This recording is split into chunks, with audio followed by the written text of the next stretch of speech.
In the dead of night, a harsh cough echoes from a squalid apartment building. A sick, shadowed figure hunches over the railing, their body racked by constant coughing. Inside, a gaunt man lies in bed, his eyes wide with despair and sickness. He turns away from the world, another violent, hacking cough tearing through his body. He reflects that he was never a wonderful person, not even by flattery standards. Despite his flaws, he remembers that he had always taken his life very seriously. He recalls finding a normal job, marrying, having a child, and buying a house. For a brief time, he had achieved the quiet, respectable dream of a happy life. But now his reality is one of crushing debt and endless part-time jobs.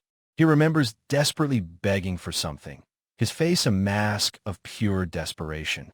He begged to see his daughter, but his wife was told she was warming to another. Her only response to his desperate plea was a cold, simple apology. He was fired for cheating and embezzlement, crimes he vehemently denied ever committing. A brutish man demanded he repay a loan he swears he never even took. The loan shark yelled at him not to play dumb, refusing to hear his denials.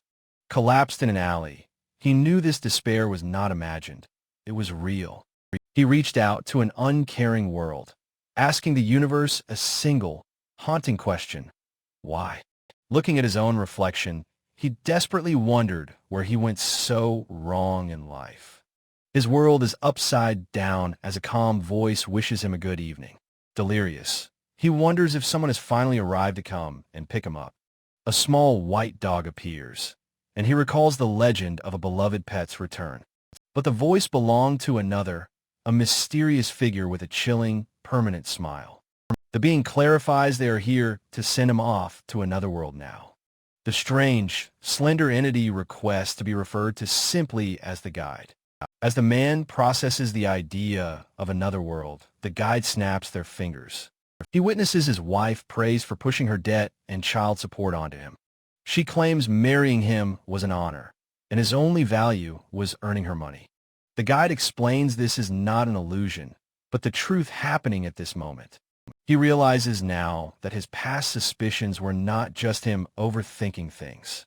The guide confirms his virtue, noting his hard life repaying debt for a false family. He learns it was all a lie and questions if such injustice should be allowed. The guide explains that this very thought is what led them to his side. As a reward for his suffering, the guide has prepared a special present for him.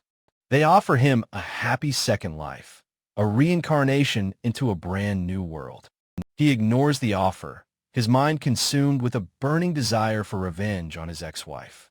The guide confirms his boss also framed him, that he has done nothing wrong. The full weight of the betrayal finally settles upon his weary, broken mind. His eye reflects the cold, hard realization of the truth he has been shown. He realizes that while he was dying, they were enjoying an elegant meal together. Overwhelmed with rage and grief, he screams that he cannot forgive them and demands revenge. The guide finds his desperate, emotional outburst to be incredibly amusing. With an expression of false pity, they unfortunately must deny his request for vengeance. His life is ending, and their only service is to provide a happy afterlife. He refuses, not caring about his own misery if they end up in the gutter. To that end, he screams that he is willing to do absolutely anything. The guide gently shakes the pamphlets, presenting him with his only real choice. He must choose a world he wishes to be reincarnated into from selection. The guide promises that his next life will certainly be an enjoyable one for him. The guide senses a shift in the man's despair and asks a simple, curious, "Oh." They recommend a fantasy world of intergalactic nations, advanced in both science and magic. He scoffs at the idea, saying it's ridiculous and he doesn't care about another world. He was deceived, made a laughing stock, and can't even get his revenge. If this is the reward for honesty, he should have sought his own selfish happiness. The idea of good people being rewarded is a lie. He will become an evil person. The guide explains that in this new world, nobles hold all the power. He decides an earl's household will do, He will trample others and commit evil acts. The guide asks if he is prepared, hoping his next life will be a good one. He agrees, vowing to have lots of fun in his next life as a villain. His final thought in this life is his dark promise to live as an evil lord. The pact is sealed, the man's soul ready for its dark new journey. The guide throws their head back, erupting in a fit of manic, mocking laughter. They call him an idiot and a drama queen for thinking he was uniquely miserable. The guide tells the spectral couple they were a great help, but the show is over. They glance over at the dying man, ready to close the curtains on his tragedy. They confess to orchestrating his misery, wanting to see a good person fall. Now, they must finish the appetizer before getting to the main course of his suffering. A dark energy begins to swirl around the scene of his ex-wife's dinner date. The lovers face twists and shock as the guide's influence takes hold of him. The guide asks if they've had fun, suggesting it is time to end things. The ex-wife can only manage a confused at his sudden change of heart. He tells her it's time to stop playing couple and see how low she can stoop. She panics, threatening him with mutual destruction if he dares to betray her now. He reveals his lawyer acquaintance knows she helped frame her ex-husband with his boss. She asks if he will abandon their child, but he says she'll lose if she fusses. He callously reminds her that the child is legally her ex-husband's problem now.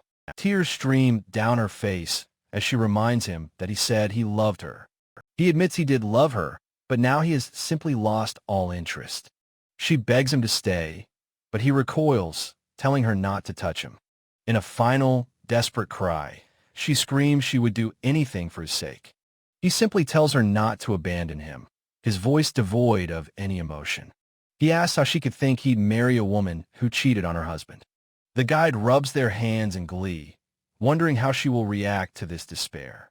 The guide reminds her that she is the one who abandoned her loving husband. They agree that she is the culprit, not the victim, in this entire affair. They marvel at how she is already thinking of her late husband, finding it amazing. The guide taunts her, saying her ex-husband's last wish was for her revenge. The guide decrees that no matter what she does, she will never find a happy future. They must now guide his soul to an amusing world where lives mean nothing.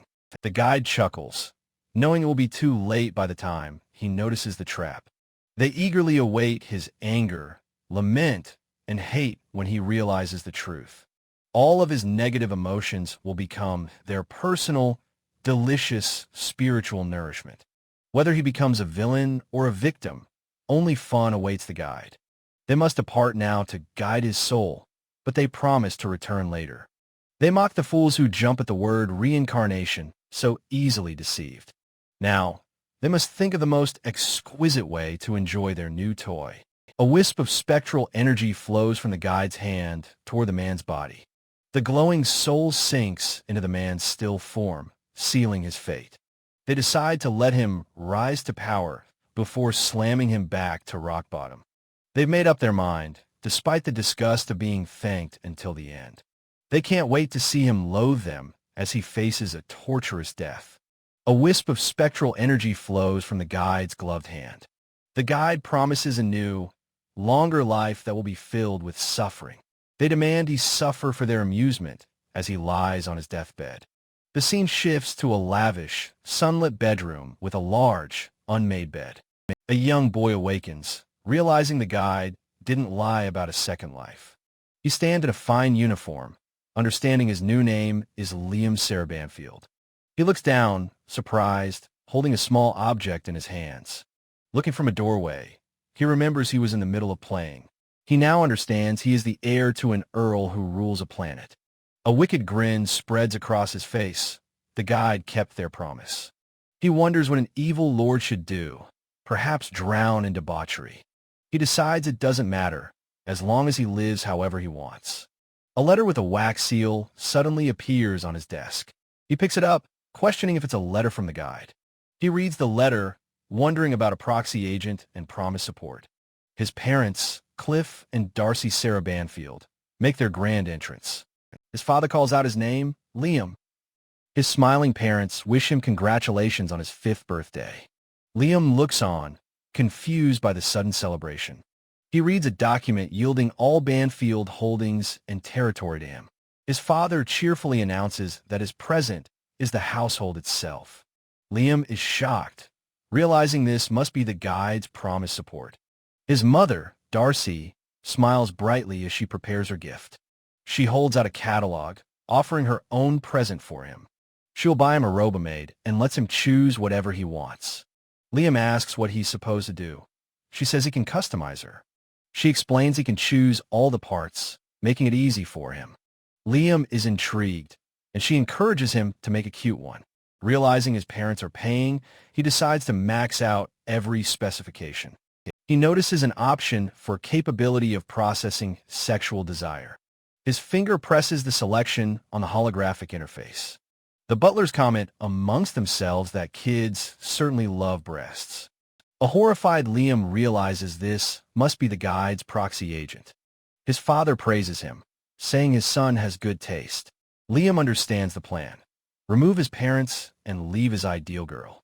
He marvels at the guide's consideration in sending a maid who won't betray him. Darcy thinks the maid is cute and that Liam will be fine with her. Liam asks if they're going somewhere, feeling he has nothing to worry about. His father explains they bought a mansion in the capital and are moving. He presents documents for Liam to sign, telling him to protect his land. Liam's eyes widen as he realizes they want him to sign the papers. His father points to another line on the document for his signature. Liam reads the request for an annual stipend to be paid to his parents. He reflects that he is a middle-aged reincarnator taking everything from this couple. Feeling sorry for them, he agrees to at least give them an annual sum. He smiles, thinking how he took everything from his ignorant parents. He signs the document with a flourish, sealing the deal. With a wicked grin, he vows to keep doing horrendous deeds. Elsewhere, his father says he doesn't care about the gossip about his son. His mother worries about complaint from the Empire, but he isn't concerned. He is sure no one will care about the territory changing hands. He says anyone would push their baggage onto their children and flee. The scene pans across the vastness of space surrounding the planet. Liam sits in his new office, now the ruler of an entire planet. He corrects himself. He is not just a powerful figure, he is a king. The butler, Brian, announces Lord Liam, acknowledging his new status as king. Brian informs him that the robot maid has arrived. From his throne, Liam orders Brian to bring her in right away. The sound of the door opening echoes as he gives the command. A beautiful maid introduces herself as his loyal servant, Amigi. A technician explains she requires maintenance once a week. The process, he clarifies, will take no more than 2 hours. Liam and the technician discuss that it's more of a simple checkup. Liam understands they need to perform periodic checks for broken parts. He finds it amazing she can move for a whole week after maintenance. He decides he should do what he wants without holding back. With open arms, he prepares to act on his impulse.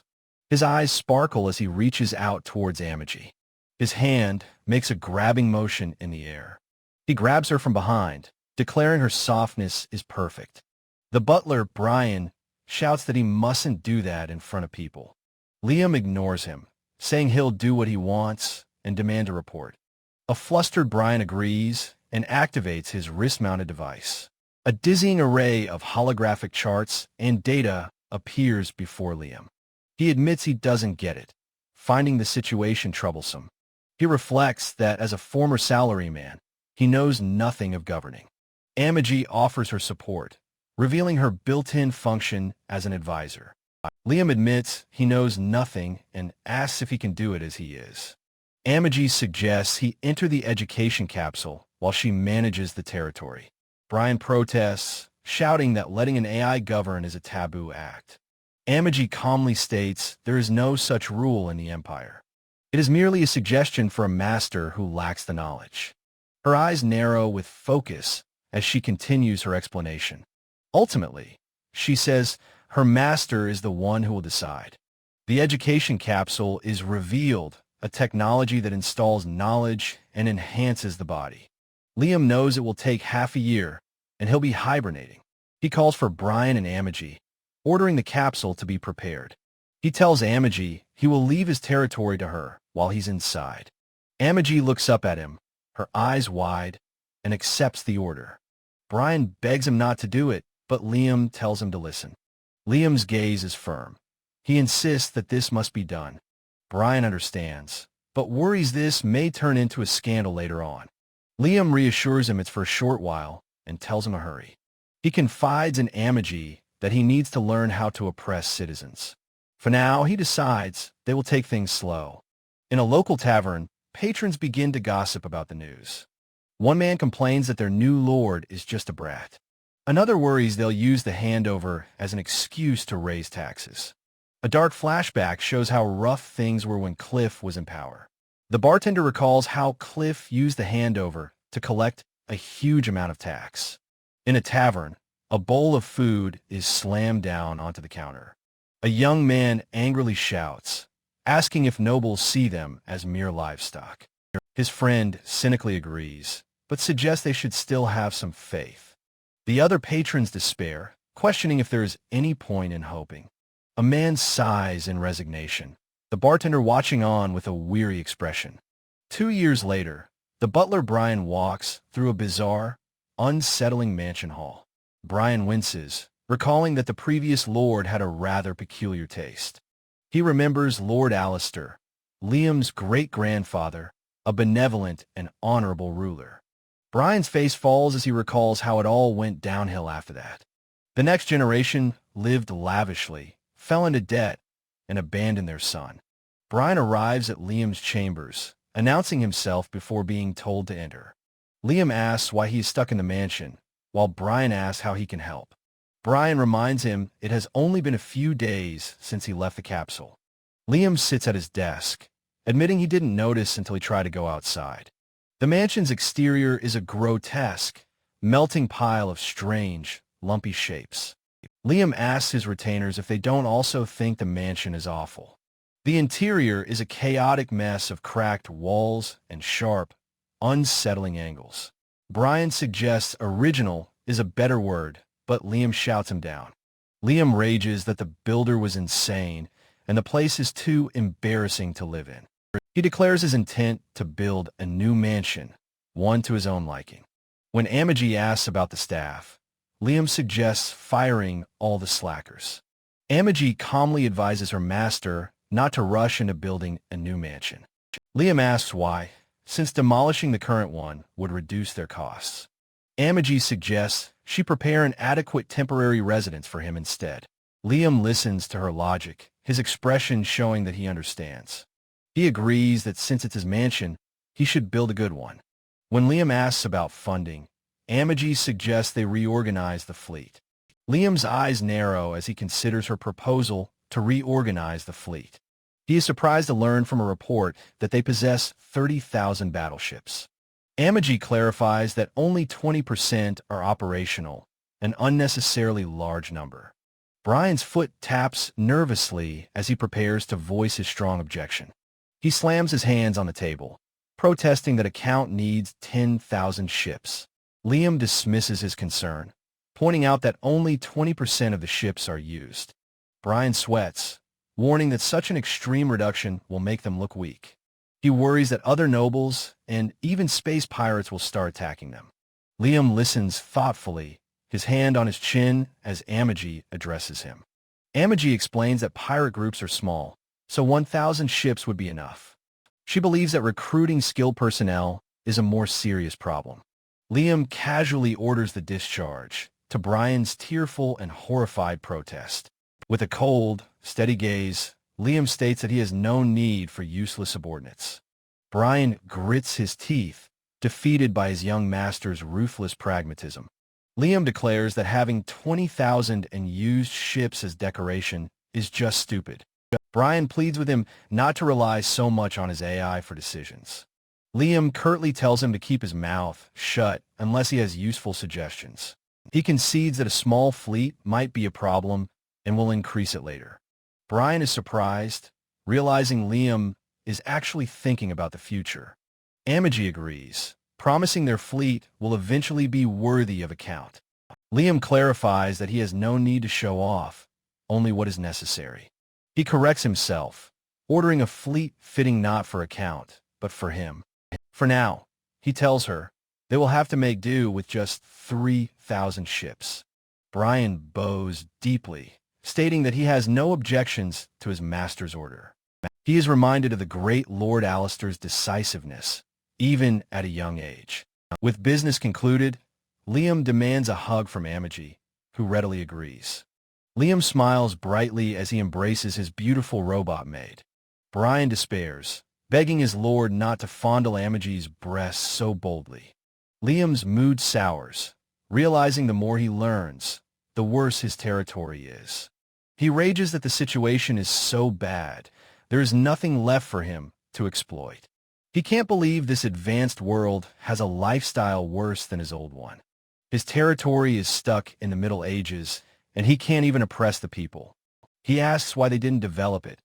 Amigi says it was easier to let stagnate. A small, fragmented panel shows a detail of a building. Liam asks why they didn't just use an AI, but Amigi explains the rules. A wave of horrified realization washes over him as he understands the truth. His parents pushed this terrible territory onto him because they didn't want it. Amigi confirms the territory is in a terrible state, but she believes it can improve. She says that with proper tax use, things will improve in 10 to 20 years. Liam's eye widens as he processes this new, long-term timeline for his plans. A chart explains the long lifespans, with adulthood at 50 and living to 600. He considers the 20-year plan, which Amigi confirms will improve the state of things. His eye narrows with resolve as a new, long-term evil plan begins to form. He will invest in development now and make sure to recover it all later. He tells Amigi there's another thing he wants, more power for himself. Amigi assumes he means the fleet's power, but he corrects her. He clarifies that he means individual power, his own personal strength. He wants to become stronger, perhaps through martial arts or something similar. He recalls his past life, where he was afraid and couldn't fight debt collectors. For that reason, he must become stronger, strong enough to trample on others. Amigi questions if he truly needs that, as he can manage things now. He insists she find him the best mentor, sparing no expense for this necessity. Amigi smiles softly, understanding his vow to never let others take from him. He clenches his fist, declaring that he will be the one who takes everything. Elsewhere, Liam's haggard ex-wife walks alone through a bustling city street. From a shadowy throne, the guide observes her, noting how awful she looks. They see that her hair is a mess, and her clothes are cheap and worn out. The guide watches visions of her miserable life swirling around their dark throne. They hum a little tune, clearly enjoying the spectacle of her complete downfall. Deciding they've lazed around enough, they resolve to check on their boy, Liam. With a wave of their hand, they cast their vision across worlds to observe him. Their gaze falls upon the robot maid, Amigi, standing loyally by Liam's side. The guide finds it ridiculous that he trusts a doll over a real woman. They note with interest that he still hasn't grasped what a noble should do. Steepling their fingers, the guide decides to take their time toying with him. They find his simple-minded desire for power to be quite amusing. But it's fine, the guide declares with a flourish a new, better plan forming. It is their policy, after all, to provide their toys with adequate aftercare. They will send him someone with exceptional talent to help him on his path. As Liam rests against Amigi, the guide hopes he will like their little present. They promise to personally come for him when he finally meets his demise. The swordsman Yasushi muses that his new client is a kid, an easy mark. Yasushi glances over, assessing the naive young lord he is about to swindle. Yasushi holds a rare sword, brought for the boy who wanted to learn swordsmanship. With a confident smirk, he resolves to swindle the kid for some easy money. In the desolate training yard, Liam and Amigi meet the new swordsman, Yasushi. The swordsman looks on with a serious expression, addressing the young Lord Liam. Young Liam, his face alight with excitement, eagerly answers his new master's call. Yasushi smiles reassuringly, telling the young lord not to be so nervous. Liam smiles, eager to see the demonstration of his new master's sword style. Yasushi's hands move with practiced ease as he begins to draw his blade. He declares that his ultimate technique is a lethal one, not shown carelessly. Since Liam asked to see his abilities, he will make a special exception. He makes one demand. There could be no other observers for this technique. Amigi refuses to leave, prioritizing her master's safety despite his protest. She apologizes, but insists that her master's well-being is her highest priority. Yasushi closes his eyes, stating that if she stays, he cannot accept the job. Liam is impressed by his calm demeanor, convinced this man is the real deal. A fire of determination ignites within him. He desperately wants to learn. With puffed cheeks and a determined gaze, Liam gives Amigi a direct order. Amigi relents, asking him to call for her if anything should happen. Before leaving, she hands him a device to detect if the man is a swindler. Liam asks if it will truly let him know, and she confirms that it will. She bows, explaining it will detect if any advanced trickery device has been used. As Amigi departs, Yasushi watches with a confident, knowing smile. Liam holds the device, remembering Amigi's final warning not to let his guard down. Holding a thick log, Liam asks if this is what Yasushi intends to cut. Yasushi agrees, instructing him to place the log somewhere his blade cannot reach. He gestures expansively, telling Liam that anywhere he likes is perfectly fine. Liam points to a spot in the distance, well beyond the swordsman's reach. The log is set down on the ground, a considerable distance from Yasushi. Liam watches intently, his expression serious as the demonstration is about to begin. Yasushi begins his speech, claiming the Isen style's peak rivals even magic. Liam listens with rapt attention, recalling the warning about this secret technique. He announces he will show the ultimate technique, Isen, as his thumb clicks the guard. His hand remains poised on the hilt, building the tension for the final move. With a final, sharp click, he prepares to unleash the ultimate technique, Isen. Liam sees nothing happen and asks what is wrong, just as a sound echoes. He looks on in utter disbelief, refusing to believe what he is seeing. In the distance, the thick log splits and falls, cleanly sliced in two. With his back turned, he grandly declares this to be the Isen style's ultimate technique. A smug, triumphant grin spreads across Yasushi's face as his trick succeeds. Completely stunned, Liam demands to know when he possibly could have cut it. Yasushi gives a vague, philosophical answer, speaking of the pursuit of knowledge. His expression turns serious as he prepares to pose the million-dollar question. When asked if he wants to learn the Isen style, Liam shouts an ecstatic yes. Liam examines the perfectly cut log, still amazed by the impossible feat. Yasushi muses to himself that the young lord is remarkably easy to trick. He resolves to get as much money as possible, since nobles are rotten anyway. He recalls his trick, simple sleight of hand with a pre-prepared cut log. He scratches his head, concluding that the detection device must have been broken. The device only detects advanced trickery, not something as primitive as stage magic. Yasushi declares they will start with the basics, and Liam eagerly agrees. 3 years later, Liam's hands firmly grip the hilt of his training sword. A preteen Liam swings his worn training sword with focus and determination. Yasushi lounges nearby, remarking on how quickly kids pick things up. He scrolls through tutorial videos, wondering what basics he should teach next.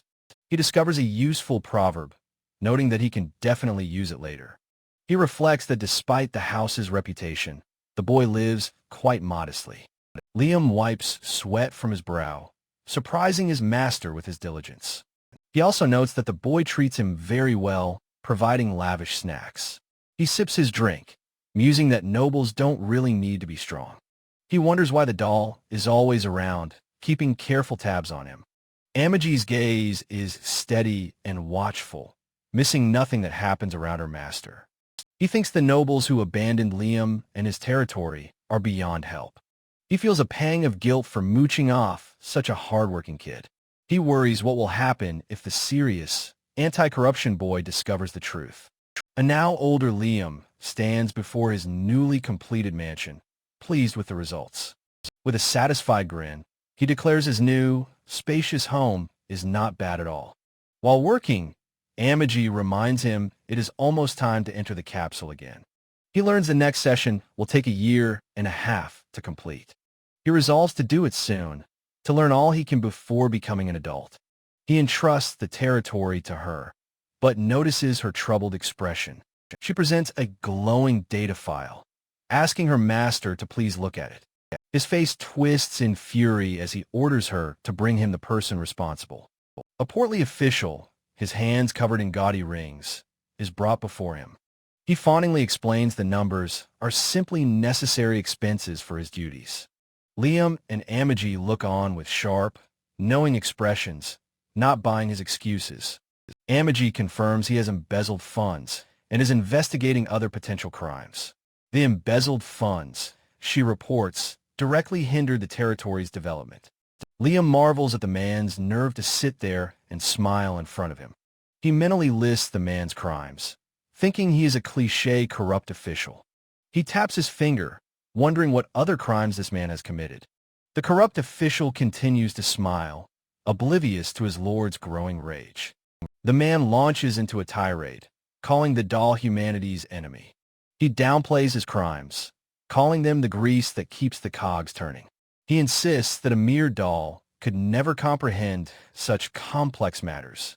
Liam's single word cuts through the man's desperate excuses.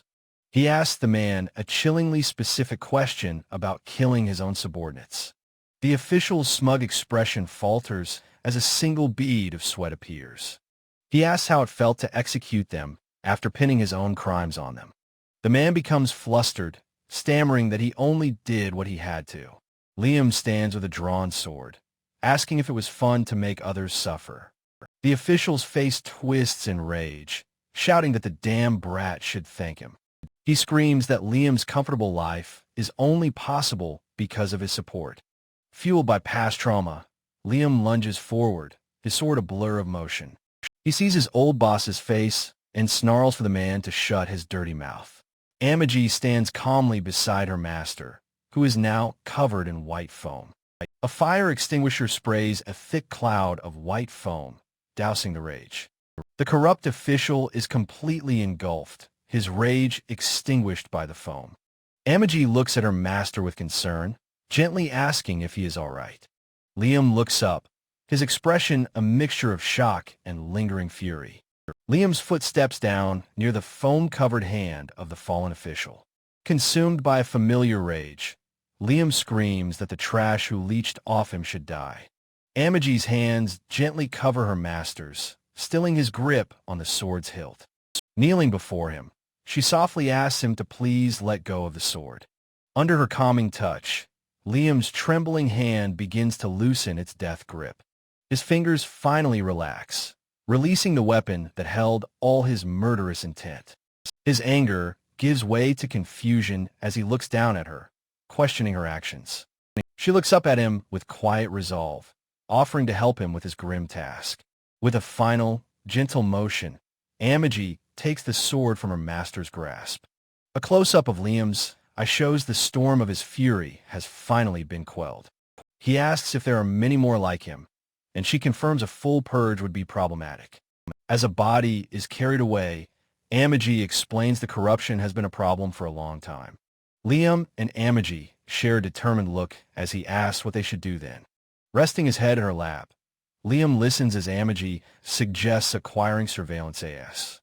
She details the number of units needed, illustrated by an army of identical android maids. Looking up at her, Liam gives his full approval, telling her to do as she wishes. She warns of potential rumors, but he dismisses her concerns, saying he doesn't care. He rests his head against her chest, a gesture of absolute and unconditional trust. He murmurs that he trusts her far more than any of his human underlings. With his hand resting on her leg, Amigi confirms she will begin the arrangements. He quietly vows that he doesn't need anyone who might one day go against him. The scene shifts to the mansion at night, 2 moons shining in a starry sky. In a lively tavern, A man holds a fresh mug of ale at a table. One patron gossips to another, spreading the rumor that the Lord killed a corrupt official. Another man confirms the story, having heard it from a friend who cleans government offices. A young man at the bar listens intently to the news spreading through the tavern. He holds up a data pad, asking the bartender if he has read about the new developments. The bartender confirms he saw the news. New schools are being built in a hurry. A group of construction workers toast, happy that they will be busy for a while. The young man sighs with a weary expression, wishing he could get lucky too. A glass clinks down on the bar, the sound sharp in the bustling atmosphere. The bartender reflects on the past 5 years, still amazed by their 10-year-old lord. He looks out at the distant mansion, hoping things continue to improve like this. Inside the mansion, Brian lectures new maids, explaining Amigi handles the lord's needs. One maid whispers nervously about the master keeping a doll by his side. The butler's eye twitches with barely concealed rage at the disrespectful comment. He glares, warning her that he will pretend not to have heard that this time. The new maids are frozen in terror, thoroughly intimidated by his stern rebuke. Brian reflects that while Amigi is capable, their closeness could ruin Liam's reputation. He muses that his master relies on her the way a child relies on his mother. He curses Liam's parents, Cliff and Darcy, for not raising him with more care. He warns the maids again that Amigi is special and they should never disrespect her. Looking out the window, Brian feels a surge of hope for House Banfield's future. A caption announces a time skip. 20 years later, a sword is drawn from its sheath. A 30-year-old Liam stands in a field of splintered logs, frustrated by his training. In the distance, the silhouette of his master, Yasushi, watches over his practice. Liam thinks about how he only managed to cut 2 of the 3 logs, and poorly at that. He despairs, wondering if after 20 years he simply lacks any real talent. Approaching his master, he apologizes, saying his skills are still lacking in comparison. Yasushi offers placating words, saying Liam has improved much in the last 20 years. Liam's face lights up with a bright, earnest smile, happy for his master's praise. He recalls a component of the secret technique that Yasushi had mentioned long ago. He remembers his master explaining that the technique utilizes magic as well as the sword. The secret was to apply a thin layer of magic to the blade to extend its reach. He asks Yasushi if that is right, seeking confirmation of his understanding. Yasushi, improvising desperately, tells him he's close but is missing the final piece. He explains that Liam must formally study magic, much to his students' confusion. Yasushi gives a brief history of magic's decline with the rise of modern weaponry. He clarifies, however, that healing and other auxiliary magics remained very useful. The most important application of magic, he explains, is for piloting mobile knights. Liam is shocked to learn that his basic magic lessons are not enough for his training. Yasushi tells him he must take a 10-year break to concentrate solely on magic basics. Liam is dismayed, having thought he had finally been making good progress. A close-up on Yasushi's eye reveals the sheer panic of his ongoing deception. He puts on a placid smile, telling Liam he understands and that this is good. Yasushi smoothly changes the subject, asking how things are going with the territory. Liam happily describes the rapid development, like UFOs zipping through the sky. He marvels at how 3D printers can build entire skyscrapers in just a few days. He smiles, saying it's a mystery why his incompetent ancestors hadn't done the same. Yasushi brings him back to the task at hand, asking to see his progress with the basics. He decides to up the difficulty, adding a blindfold and weights to the training. He ties the blindfold on Liam, explaining its purpose is to not rely on his eyes. Liam is ecstatic, exclaiming that this is just like something out of a manga. As Liam celebrates, Yasushi turns away, a wave of nausea washing over him. He panics, horrified that his student can turn his fake swordplay into a real technique. He knows that if this genius ever finds out he's lying, he will be executed. A dark, abstract panel illustrates the depth of Yasushi's terror and desperation. He resolves to drag out the training, save money, and escape as soon as possible. A few years later, Liam proudly tells his master he's starting to use his other senses. He excitedly asks if this is what Yasushi meant by not relying on his eyes. Yasushi is stunned, wondering how his student mastered this in just a few years. Liam joyfully demonstrates how easily he can now swing the heavily weighted sword. His master, still wearing his own blindfold in solidarity, can only say that he sees. Yasushi quickly downplays the achievement, insisting Liam's senses aren't extraordinary yet. Liam stands silently, processing his master's words with unwavering, focused determination. He is thrilled to learn there is even more he can do without relying on his eyes. Yasushi invents a new excuse, claiming Liam's sword is now too light for his skill. Liam looks confused as his master turns away, plotting his next desperate move. His confusion turns to excitement as he realizes a new challenge awaits him. Yasushi enters the vast, shadowy house Banfield storehouse, looking for a solution. He despairs, his lies backing him into a corner he can no longer escape. He panics amongst the fake antiques, needing to sell something to fund his next con. A wicked idea forms. He will have a super heavy sword made to stall for time. His eyes widen as he spots a hulking silhouette in the corner of the storehouse. He sees a massive, decommissioned mobile knight and realizes he has a better idea. He approaches Amigi, pointing towards the giant mech, asking if it's that one. He tells her to make the old machine usable, as he plans to train Liam with it. Amigi questions his choice, noting the model is old and a new one would be better. Yasushi quickly dismisses her logical suggestion, insisting they can't do that. He explains that a new model would be too easy, not buying him enough time. An aide notes the obsolete model is no longer in production and will take time to repair. Yasushi mused that he knew old models were solidly built and upgrading one would be expensive. Amigi countered that it was more economical to simply use a current model instead. Yasushi insisted this older craft would be better, urging her not to worry about money. She argued there was no logic in using this craft over a customized newer unit. A new unit would also be cheaper, she added, much to Yasushi's annoyance. He demanded she adjust this specific unit, claiming it was better for Lord Liam. He passionately argued that people relied too much on automatic controls and assist functions. He insisted it was something Liam needed to learn, but Amigi questioned this logic. If he insisted, she would make the necessary arrangements as soon as possible. He urged her to use as much money as needed, as it was for Liam's sake. Alone, Amigi wondered if Yasushi was truly a swordmaster as he claimed to be. His history seemed unnaturally clean, as if manipulated by an outside force. Despite her doubts, she had to carry out the orders, but there was a problem. This particular unit was an old model manufactured by the Empire's own factory. She wasn't sure if they had the funds, but she had to proceed anyway. She vowed to do everything in her power to restore the dormant machine. She pleaded with the machine to protect her master, Liam, once it was restored. Her thoughts were interrupted by the sound of approaching footsteps. Liam correctly identified the sound as Amigi's footsteps, and she confirmed it.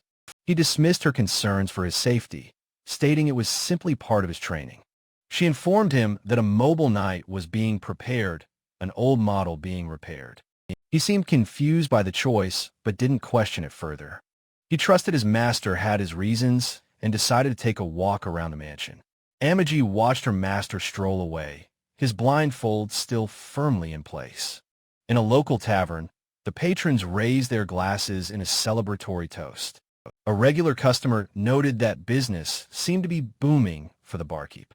The barkeep gripped his cleaning cloth, reflecting on the recent prosperity. A waitress mentioned she was finally able to hire help and asked about his new job. He exclaimed that he was far too busy, though it was a good problem to have. He marveled at how much things had changed since they got their new lord. One patron asked how long ago the grandfather's era was, guessing 400 or 500 years. He noted that, strangely enough, the territory was more developed back then. They gossiped about the lord's reclusive nature and his rumored fondness for dolls. Ultimately, they agreed that as long as he did a great job, it didn't matter. As long as business was this good, the barkeep couldn't be happier. Neos Carlin, a technology officer from his 7th weapon factory, arrived for the project. Liam asked if she was familiar with the unit, surprised she was here for maintenance. She confirmed it was a model developed by her factory, a nostalgic project for the veterans. She warned him that the unit would be difficult to maneuver without its assist functions. He compared it to the difference between an automatic and manual car, unworried. Yasushi assured her Liam could handle it, then asked for the craft's details. He began to make a gesture, suggesting they discuss the details privately. His hands moved together as he specified where the discussion should take place. He finished the thought, suggesting they discuss the details in his room. Neos immediately and decisively shut down his lecherous advance. She stated that it wouldn't be necessary, as everything was in the manual. She added it would be better to explain things directly to the pilot, Lord Liam. Amigi watched the exchange with a thoughtful, slightly suspicious expression. She considered ordering Neos to spend time with Liam, but knew he was just joking. Besides, she mused, her master was a virtuous person who wouldn't want her help. Neos invited Liam to enter the cockpit so she could explain the controls.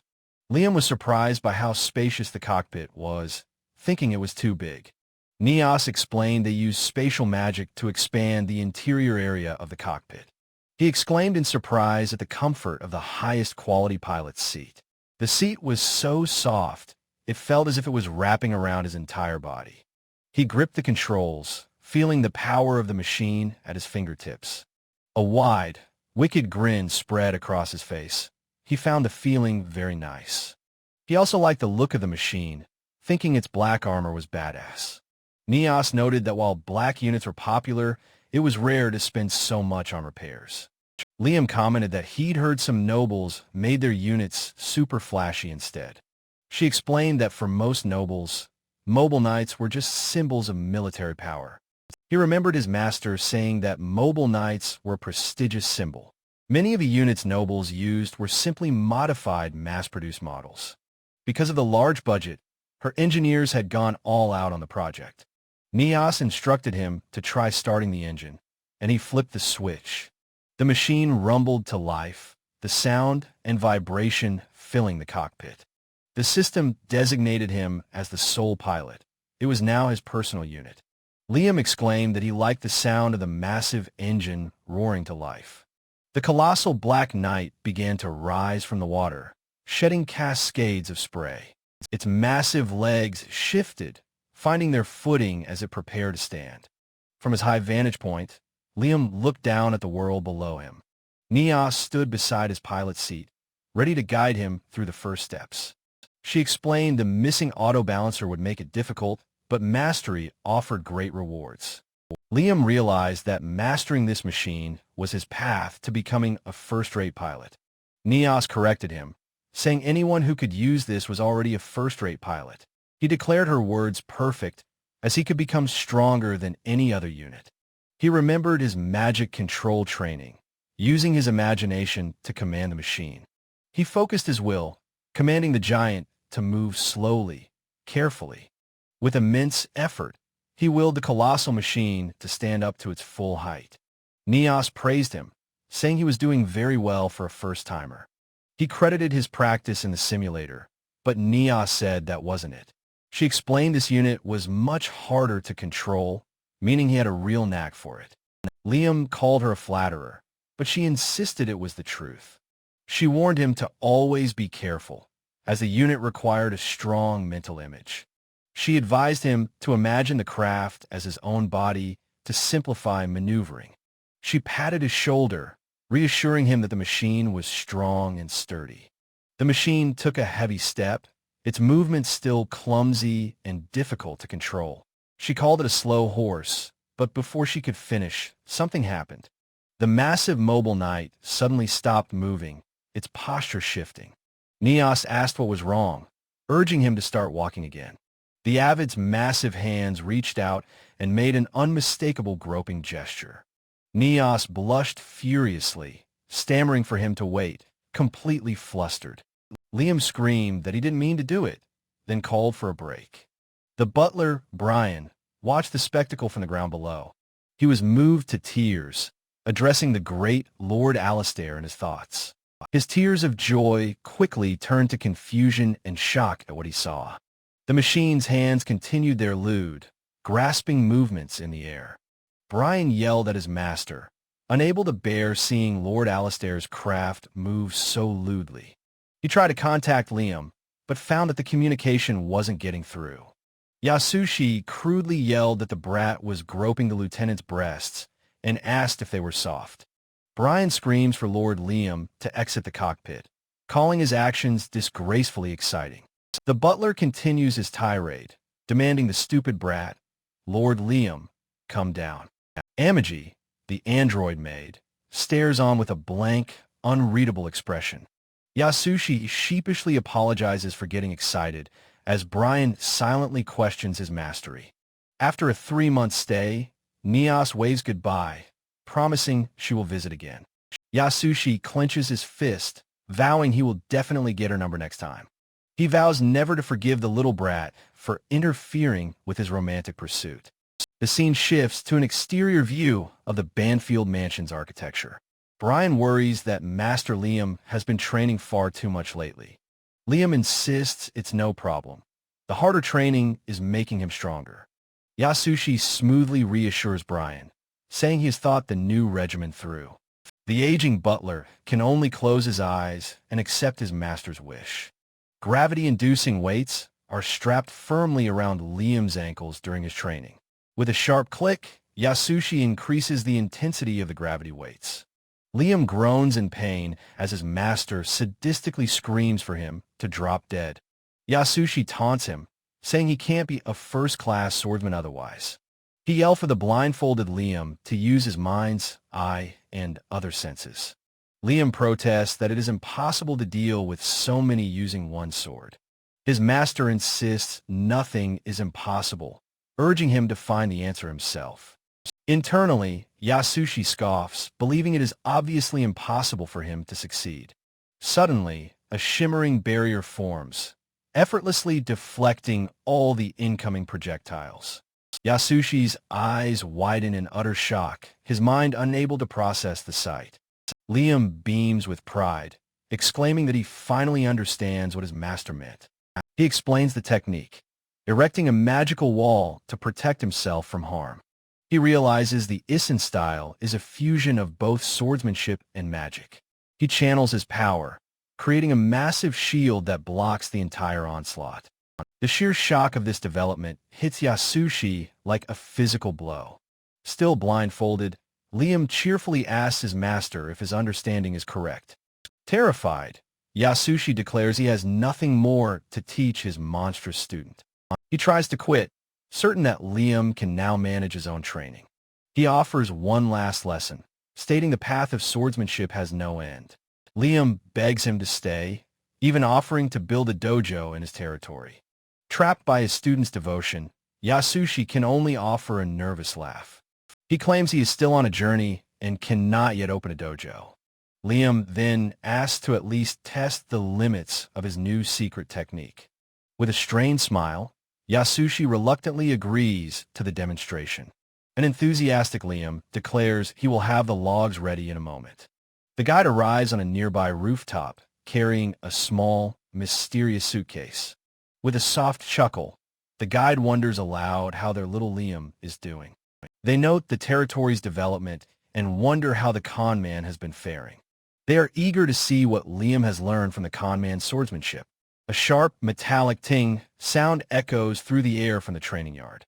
Suddenly, a massive, bisected log comes flying directly towards their rooftop perch. The guide is left utterly speechless, their smiling mask betraying pure confusion. Brian praises his skill, but Liam insists he hasn't reached his master's level.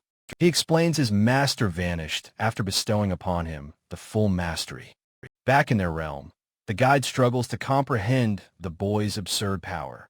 In a flashback, Yasushi complains that the kid made his stupid ideas work. He laments that Liam surpassed him and became a first-rate warrior in 20 years. The disguised guide, listening to his tale, can hardly believe what they're hearing. They recall Yasushi admitting he was scared shitless and ran away from Liam. The guide grunts, their face contorted in pure, unadulterated frustration. Liam, meanwhile, feels truly lucky to have learned from such an incredible teacher.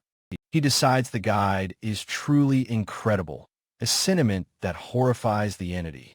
The guide seethes with rage, disgusted that Liam is actually grateful to them. A close-up reveals their sharp, inhuman teeth clenched in absolute fury. Back in his territory, a smiling Liam decides he has some thinking to do. The guide's form radiates a dark, chaotic energy as they prepare to act. They observe Liam from afar as he sits diligently working at his desk. Liam's expression is serious and focused as he reviews his territory's documents. The guide schemes, wondering how to make Liam hate, loathe, and resent them. They conclude that, in the end, they must simply bring misfortune upon him. They note that Liam only has an aging butler and a single doll by his side. They are disappointed he isn't surrounded by women and doing whatever he desires. A sudden, sinister smile spreads across Liam's face as he has an idea. The guide senses this change in his thoughts. Their interest suddenly piqued. Liam decides it is better to enrich his people before squeezing them dry. He is not interested in extorting the poor, a revelation for the guide. The guide finds they can't hate him for this sophisticated, long-term evil. Liam wonders if he should start by collecting beautiful women for a harem. The guide wonders why they don't just force a harem upon him. They delight in his vulgar and narrow-minded weakness, seeing an opportunity. They ponder the most interesting scenario, perhaps letting another man cuckold him.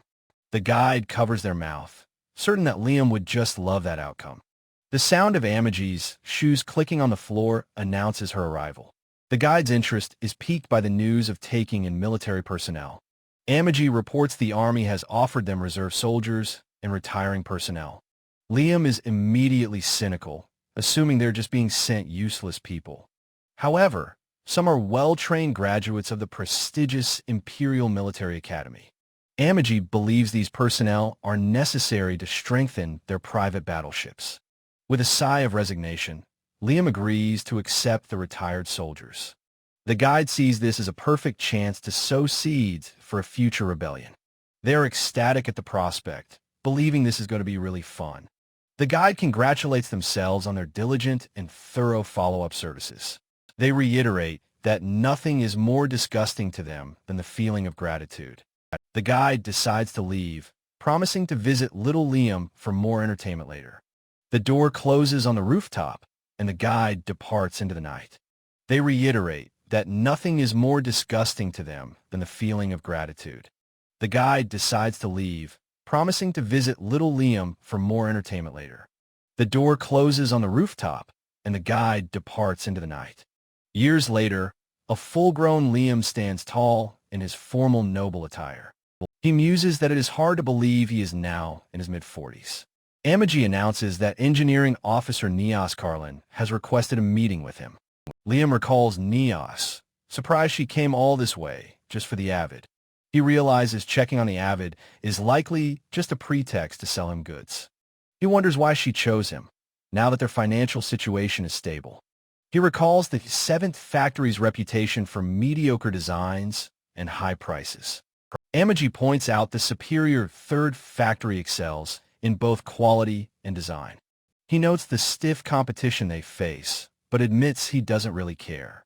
He decides that since she came all this way, he will hear her out. A woman in a business suit bursts in, cheerfully greeting Lord Liam. She notes with a purr that he has certainly grown a lot. She adds that she could hardly even recognize him now. Liam whispers to Amigi that her uniform violates Imperial Army regulations. He politely asks his guest what business has brought her here. Neos says she came to check on the condition of his mobile knight, Avid. Liam's sharp gaze tells him she is lying. She wants to sell him something. Neos grins, praising his directness and offering to sell him a new battleship. Liam notes the holographic ship is far more expensive than his current models. She explains that her ships have grades and are superior to basic units. Amigi reminds Liam that purchases from Empire factories have additional taxes. Neos's face darkens, sensing the mood in the room has soured. She launches into a desperate sales pitch, guaranteeing the ship's amazing performance. Liam points, asking if this is the same model she failed to sell the army. Neos admits they lost the inspection and received no commissions for the ship.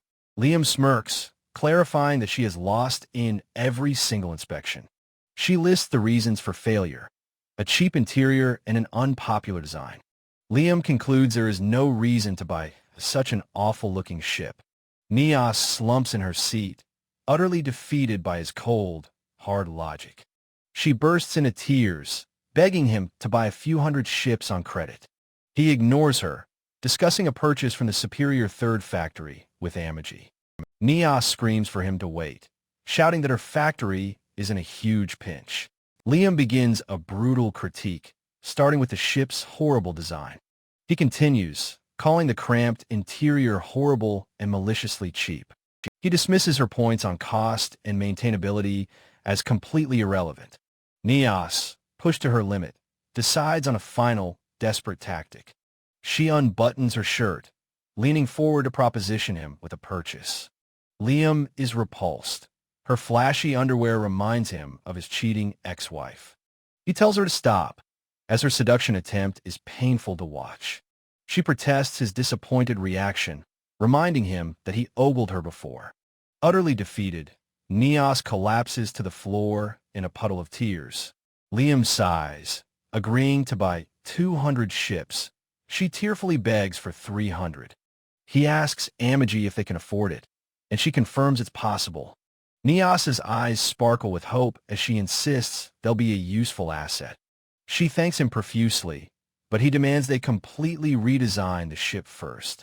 He insists they cover the ugly exterior and fix the shabby interior. Neos asks why he can't just appreciate its cost-efficient design. Liam retorts that this is precisely why her factory lost the inspections. She admits she agrees it's awful, but the decision came from her superiors. Amigi dryly observes that her master seems to be good at nothing but work. Silhouettes of people walk down an ornate hallway in the Banfield mansion. The butler, Brian, is pleased to see the number of guests increasing lately. Neos brags to a colleague about selling 300 ships with design makeovers. She complains about how difficult it was, but knew he would buy them. Brian approaches, skeptically asking if she made the sale by seducing his lord. She denies it, but insists the Count is completely head over heels for her. Her colleague looks at her doubtfully, asking if that is really true. Neos begins to sweat, stammering that it is probably true. She tries to regain her confidence, insisting that she is sure of it. Her superior scolds her for only selling 300 ships when they wanted double. Brian is struck by a sudden, horrible thought as he listens. He worries that his dear Lord Liam has fallen into a honey trap. Liam sits sternly in his chair, arms crossed, with Amigi standing behind him. He asks the merchant, Thomas Henfry, if he brought the yellow sweets. Henfry opens a case of gold bars, telling the Count to help himself. A wicked, sharp-toothed grin spreads across Liam's face. He theatrically calls Henfry a truly evil merchant, confusing the man. Seeing Henfry's confusion, Liam says that he was only joking. He gets down to business, asking what Henfry needs this time. The merchant requests to borrow 100 of Liam's vessels for an escort. Liam asks if the places he is going are particularly dangerous. Henfry clarifies that the danger lies with the pirates along the route. He explains that it is common for merchants to be attacked several times a day. Amigi confirms that 100 vessels can be dispatched immediately. Liam agrees to lend the ships, asking menacingly if Henfry understands. The merchant stammers nervously that he understands the arrangement. He promises to prepare more of the yellow sweets for next time. Liam clarifies that while bribes are good, the real goal is mutual profit. With the deal settled, Liam dramatically orders Amigi to prepare the ships. A wide shot shows the magnificent futuristic structure of a space colony. Henfrey and his subordinate walk along a vast, enclosed sky bridge. The subordinate marvels at how much the territory has developed. Henfrey agrees, calling Lord Liam a peculiar but benevolent man. His subordinate wonders why their lord has a particular obsession with gold. She notes that gold is not a particularly rare resource in the territory. Henfrey admits he also wondered, feeling a bit guilty about the trade. He recalls bringing Liam far more valuable metals, only to be met with dismay. He remembers how delighted Liam was when he finally presented simple gold. They conclude that their lord is an incomprehensible, yet modest man. Henfrey reveals that he heard all tax revenue is reinvested into the territory. He can only wonder how much more it would develop without its massive debt. His subordinate notes, this perilous trade is vital for House Banfield. Henfrey clenches his fist, his expression hardening with determination. He declares that they will make this trade a resounding success for their lord. A panel shows a neat stack of shining gold bars. In his office, Liam happily accepts another bribe of gold. Brian the butler watches on, admitting that it is an enviable thing. Liam holds a gold bar, declaring it to be the only true treasure. Both Amigi and Brian question his particular insistence on gold. He explains that it is because gold is the ultimate symbol of wealth. He holds the gold aloft, praising its precious and immutable value. Amigi and Brian stare back at him with completely blank expressions. A chibi Brian politely asks for a moment of his master's time. He gently points out that mithril is actually far more valuable than gold. Liam insists he knew that, so Brian asks why he seemed so unhappy with it. Liam is flustered, wondering if Brian has said something wrong. Brian asks if he enjoys wearing jewelry made of other precious metals. Amigi offers an excuse, noting that mithril rings are a trend among girls.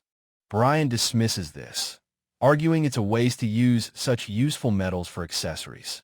Amigi can only concede that his assumption is indeed a logical one. Brian thoughtfully agrees that gold is certainly a symbol of great value. He explains that in ancient times, gold was hailed as a symbol of prosperity. Liam, unimpressed by the history lesson, lets out a simple bored. He plans to use the gold as currency and orders Brian to process it immediately. Brian sighs, reminding himself he's a butler as he wheels the heavy gold away. In his grand office, Liam sits surrounded by data, feeling frustrated.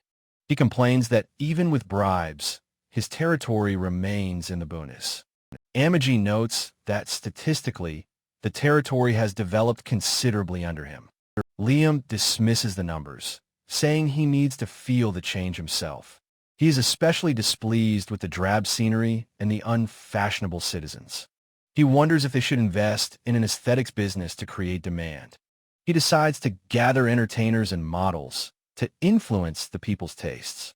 Amigi reminds him their massive debt is still a detrimental, ongoing problem. Still, he wonders who they could possibly call to their remote territory. The local entertainers are bizarre, horrifying aliens, not what he imagined. When shown another local option, he can only ask what it's supposed to be. Amigi explains that on this planet, a woman's value is in her breasts. As she begins to explain nearby customs, he screams for her to stop. Elsewhere, the guide rages that Liam isn't committing any evil deeds at all. He avoided vice and worked diligently, betraying the guide's expectations. How could a would-be villain be perceived as such a benevolent lord? The positive emotions from the territory are causing the guide physical pain. They suffer from nausea, headaches, dizziness, and even an ulcer. Concluding this is a lost cause, the guide decides to crush the territory. They find their instrument, space pirates with too much time on their hands.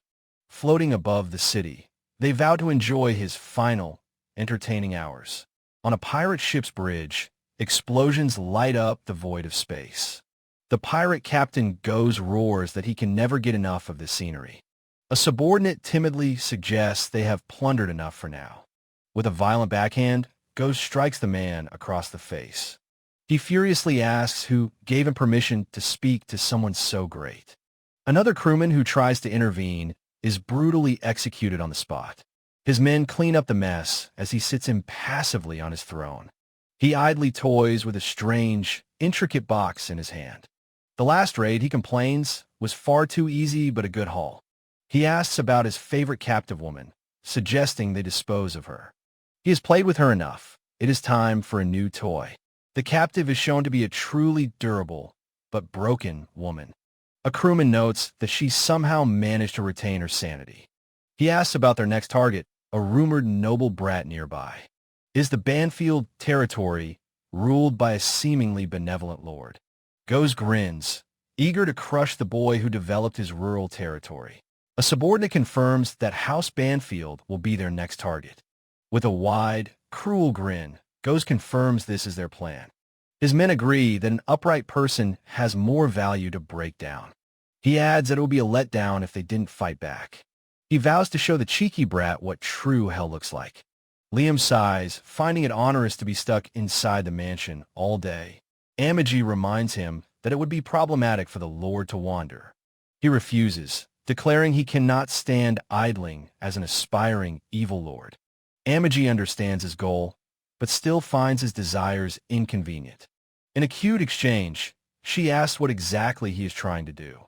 He considers raising taxes and inflicting suffering on the populace. Amigi explains this is not recommended as it's a long-term liability. He realizes that a decline in administration would hinder their debt repayment. He throws a tantrum, tired of her rational, adult-like opinions. With a new resolve, his expression hardens, and he simply says, "All right." He will search the territory for beautiful girls and do as he pleases. Amigi simply looks on, calling out his title in the darkness. He defensively states that he won't stop, even if she disapproves. She reveals all mansion personnel are the cream of the crop already. Liam is completely stunned, letting out a confused "huh." She confirms that they have already gathered all the beautiful girls. He realizes why the servants are so attractive as Amigi offers to appoint one. He asks if he can lay hands on them. She says that's why they're here. He decides to summon the entertainers and force them to bend the knee. She notes the local entertainers haven't developed much, but would come. He wonders if he should bring in talent from the outside. He rejects this, wanting to feel like a king in his own territory. Amigi simply tells him to be assured of his status.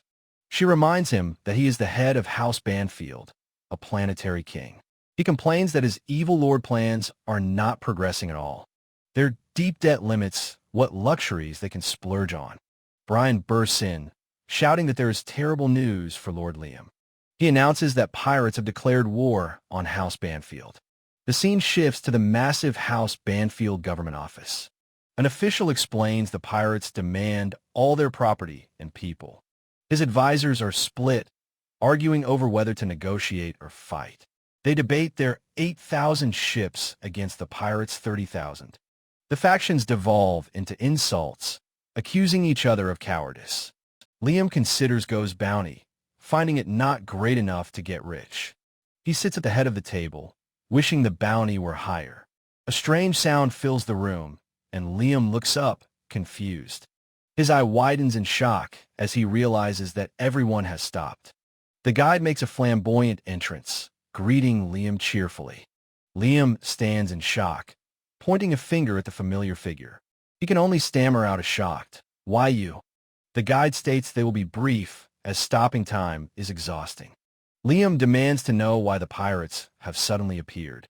The guide explains the pirates are a present to give him a blissful life. Liam can only repeat the word present, utterly confused. It is a gift of prestige for him, as he's about to become an adult. The guide reminds him that his territory is currently in debt. Because of that, he is unable to do things as he pleases. But this time, he can solve his problems with the pirate's treasure. He will gain not just fame, but unimaginable wealth upon victory. Liam's eyes gleam. This is something he can look forward to. The guide concludes their after-service, calling the pirates small fries. Liam looks at the departing guide, saying they have done so much. With a bright, genuine smile, he offers his heartfelt thanks. The guide peeks through a doorway, declaring this as all their job. In the war room, time stops around Liam and his advisors. The guide's hand gestures, claiming their meddling is a mere coincidence. Liam grins, calling this a fitting first battle and ordering preparations.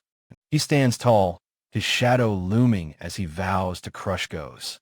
His council erupts in panic, citing the overwhelming enemy numbers. From his throne, Liam coldly repeats his order to prepare for battle. He rises, commanding them to shut up and follow his absolute orders. He smiles wickedly, demanding they muster every ship, including his Avid. The grand Banfield mansion stands tall against a starry, clouded sky.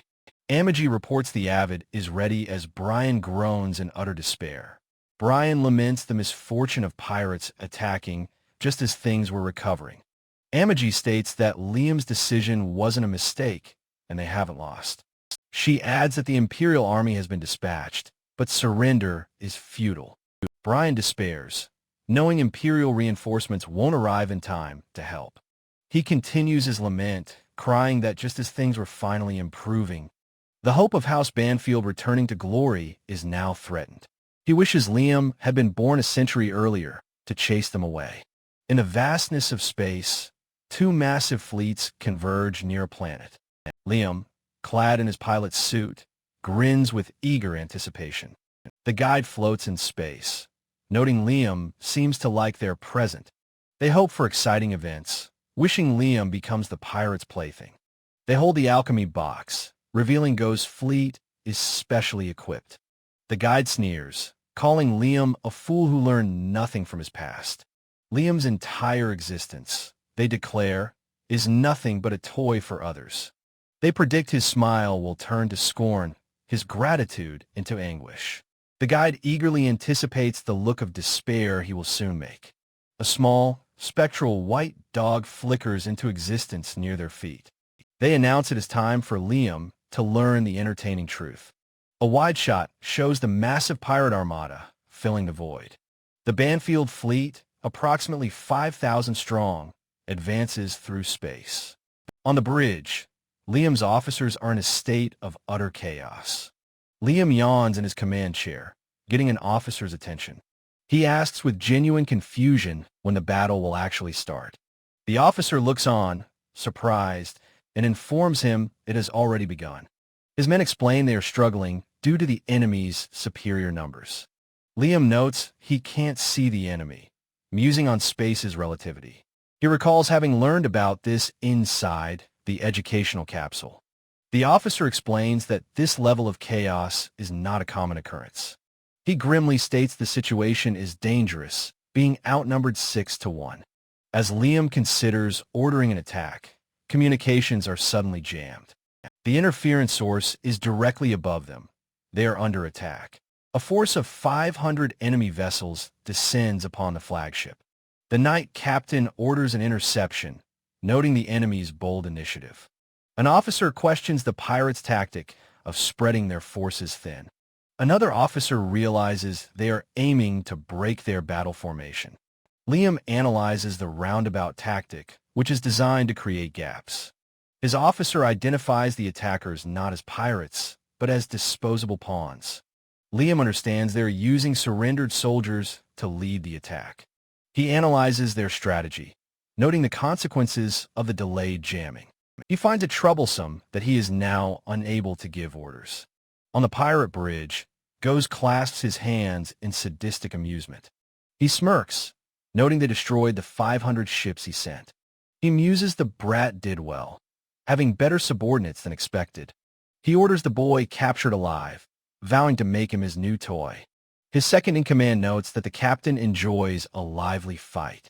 A subordinate grins, eager to torture the boy's people after this is over. He declares it a perfect opportunity to attack their disorganized command. Goes agrees with a simple, guttural yeah.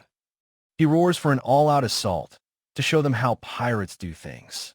The pirate fleet unleashes a massive, chaotic barrage of energy fire. The space battle rages, the void filled with explosions and light. A wide shot shows the sheer scale of the overwhelming pirate attack. Goes laughs maniacally, seeing the Banfield fleet turning on their backs. A sudden, blinding flash of light erupts in the darkness. A massive explosion rips through the vanguard of the pirate fleet. Debris from the destroyed ships scatters through the blackness of space. Goes is shocked as his subordinate reports they laid space mines. He furiously orders his fleet to chase and overwhelm them. The Banfield fleet weaves through enemy fire in a strategic retreat. Explosions continue to rock the pursuing pirate fleet from all sides. Go's second-in-command curses as the enemy fleet starts moving again. He notes that the Banfield fleet is highly coordinated and well-equipped. Go's dismisses this, roaring for them to push on and crush them. The Banfield fleet continues its retreat, leaving explosions in its wake. Go's officers expect the nobles in their army to scatter and run. The running battle continues with ships being destroyed on both sides. The Banfield ships continue their tactical withdrawal amidst the chaos.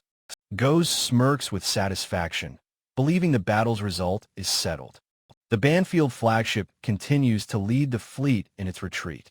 Liam sits up, demanding to know how long they intend to run. An officer explains they must buy time until the Imperial Army arrives.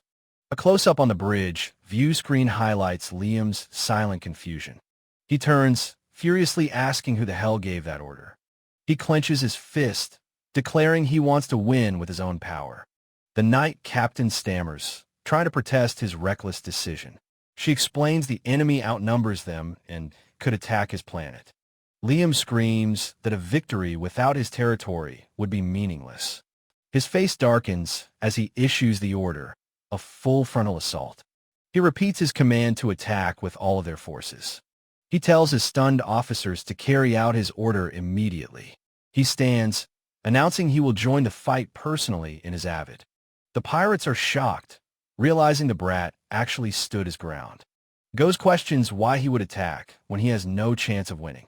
His subordinate adds that Liam is now closing the distance between them. An officer screams in alarm that a mobile knight is heading their way. Go snarls, ordering his own mobile knights to deploy immediately. He commands his personal guards to join the battle as well. The Avid streaks through the void at an incredible, blinding speed. Inside, Liam laughs maniacally, daring the entire pirate fleet to stop him.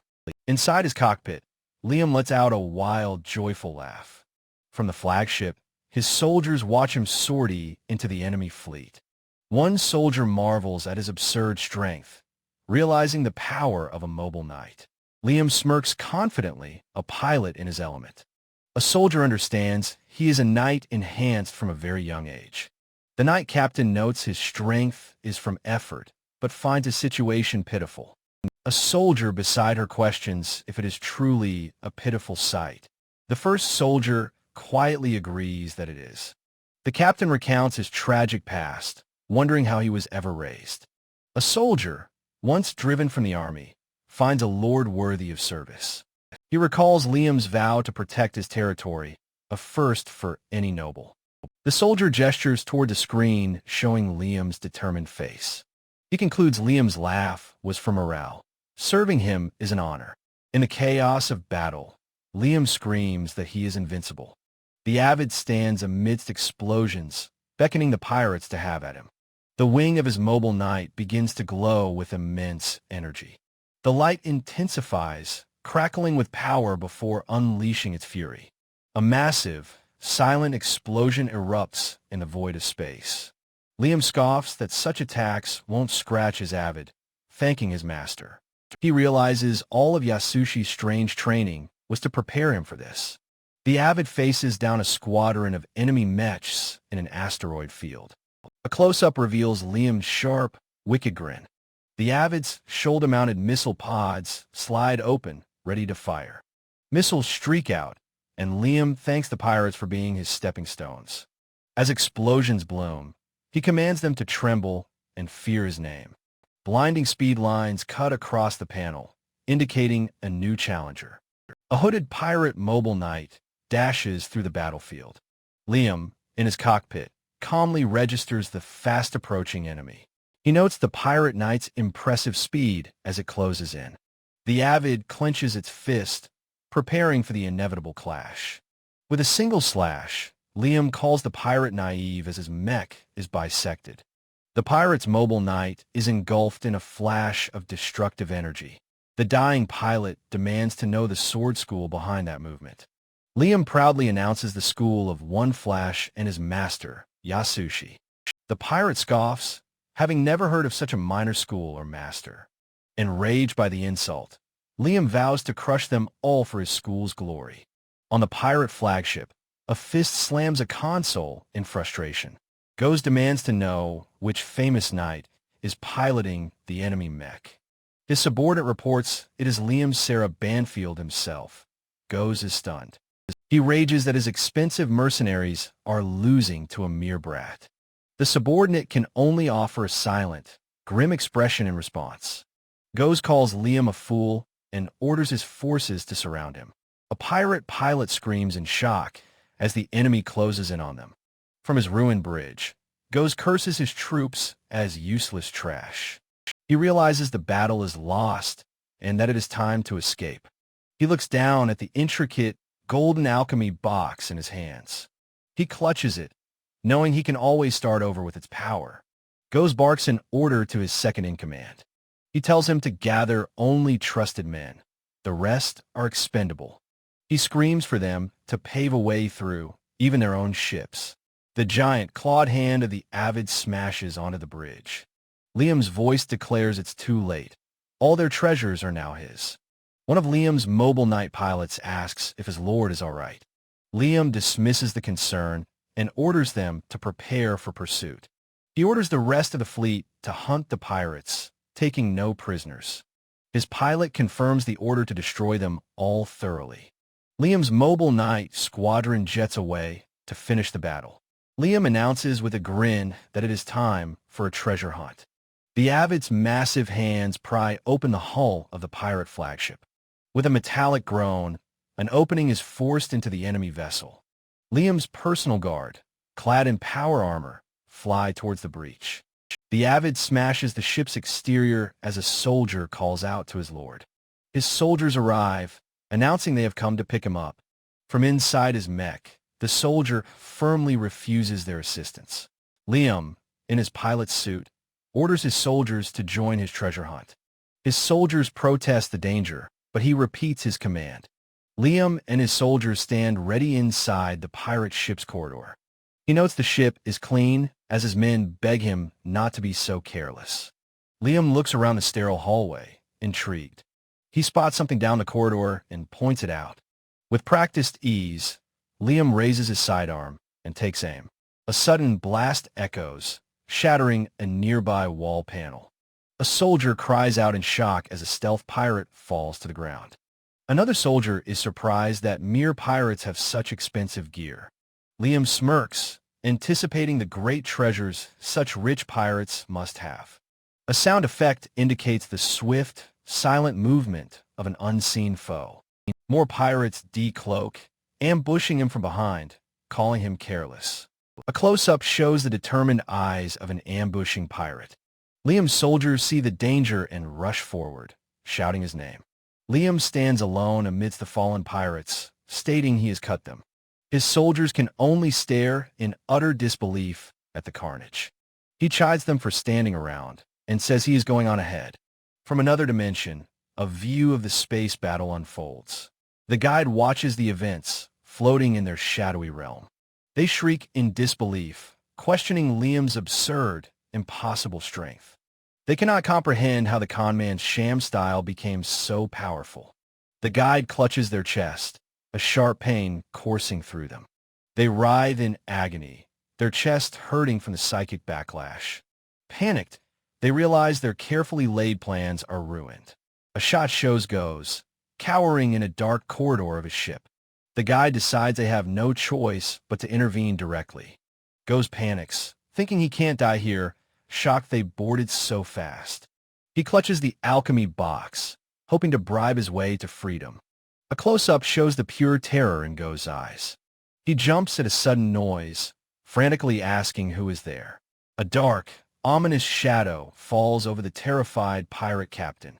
The guide appears, offering Go's extraordinary power to defeat Liam. They ask if he would rather lose or embrace the fog and its power. Go screams his defiant refusal at the shadowy being. The guide simply lets out a chilling laugh as the transformation begins.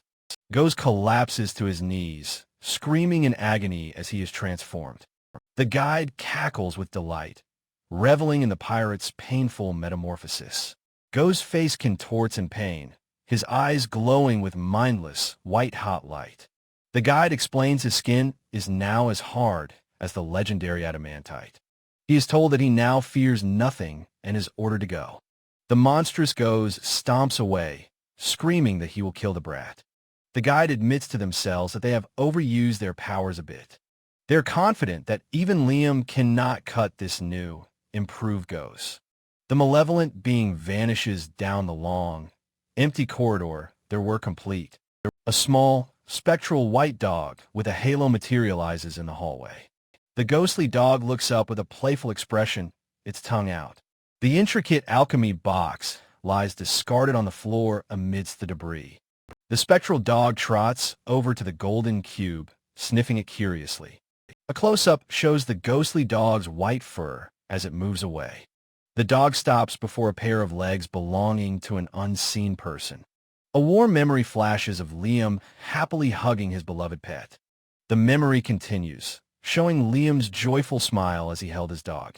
Back in the present, Liam's eyes widen with a flash of recognition.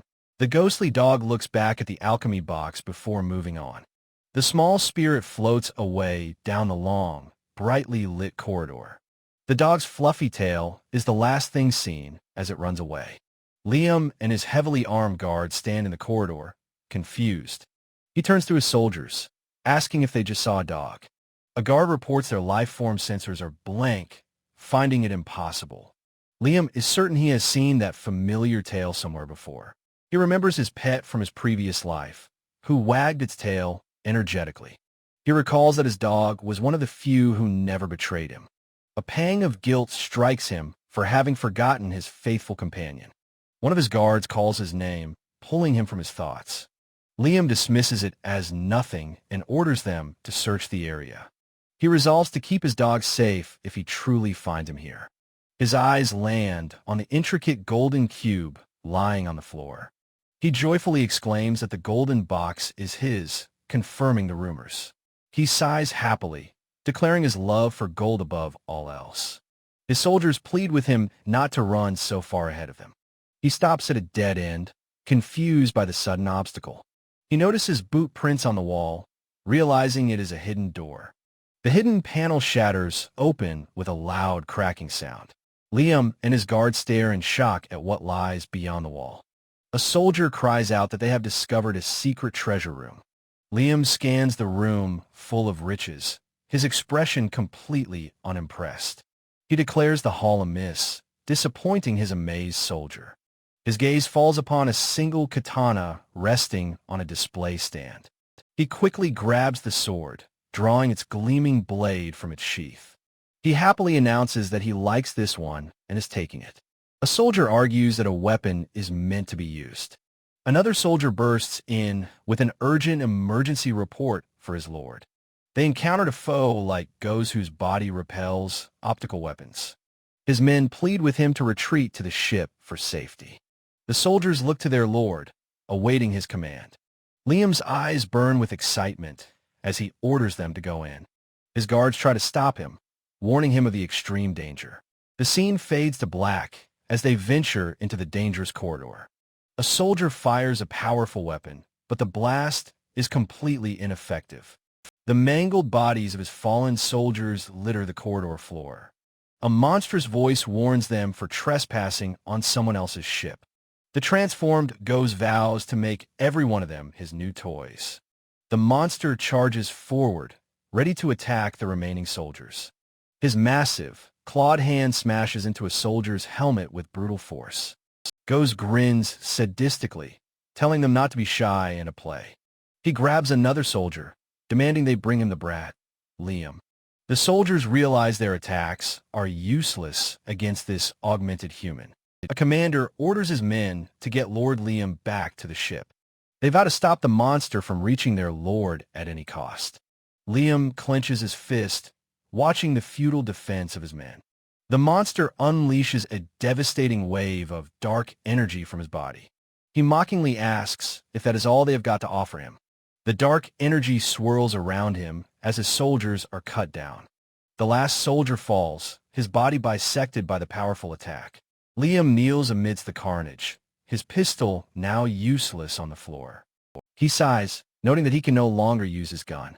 He looks up at the monster with a smile, remarking on its toughness. He casually discards his now useless pistol, letting it clatter to the floor. Goes lunges forward, demanding to know who the hell he is. The monster is stunned as a flash of steel passes before him. He stares in disbelief at his severed hand lying on the floor.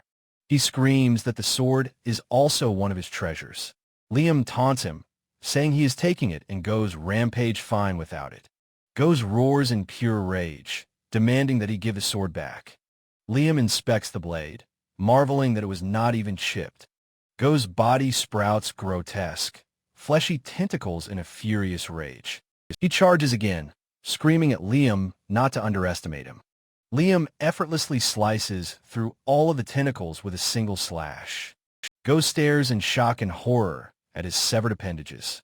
A soldier arrives, calling to Lord Liam as he complains about the noise.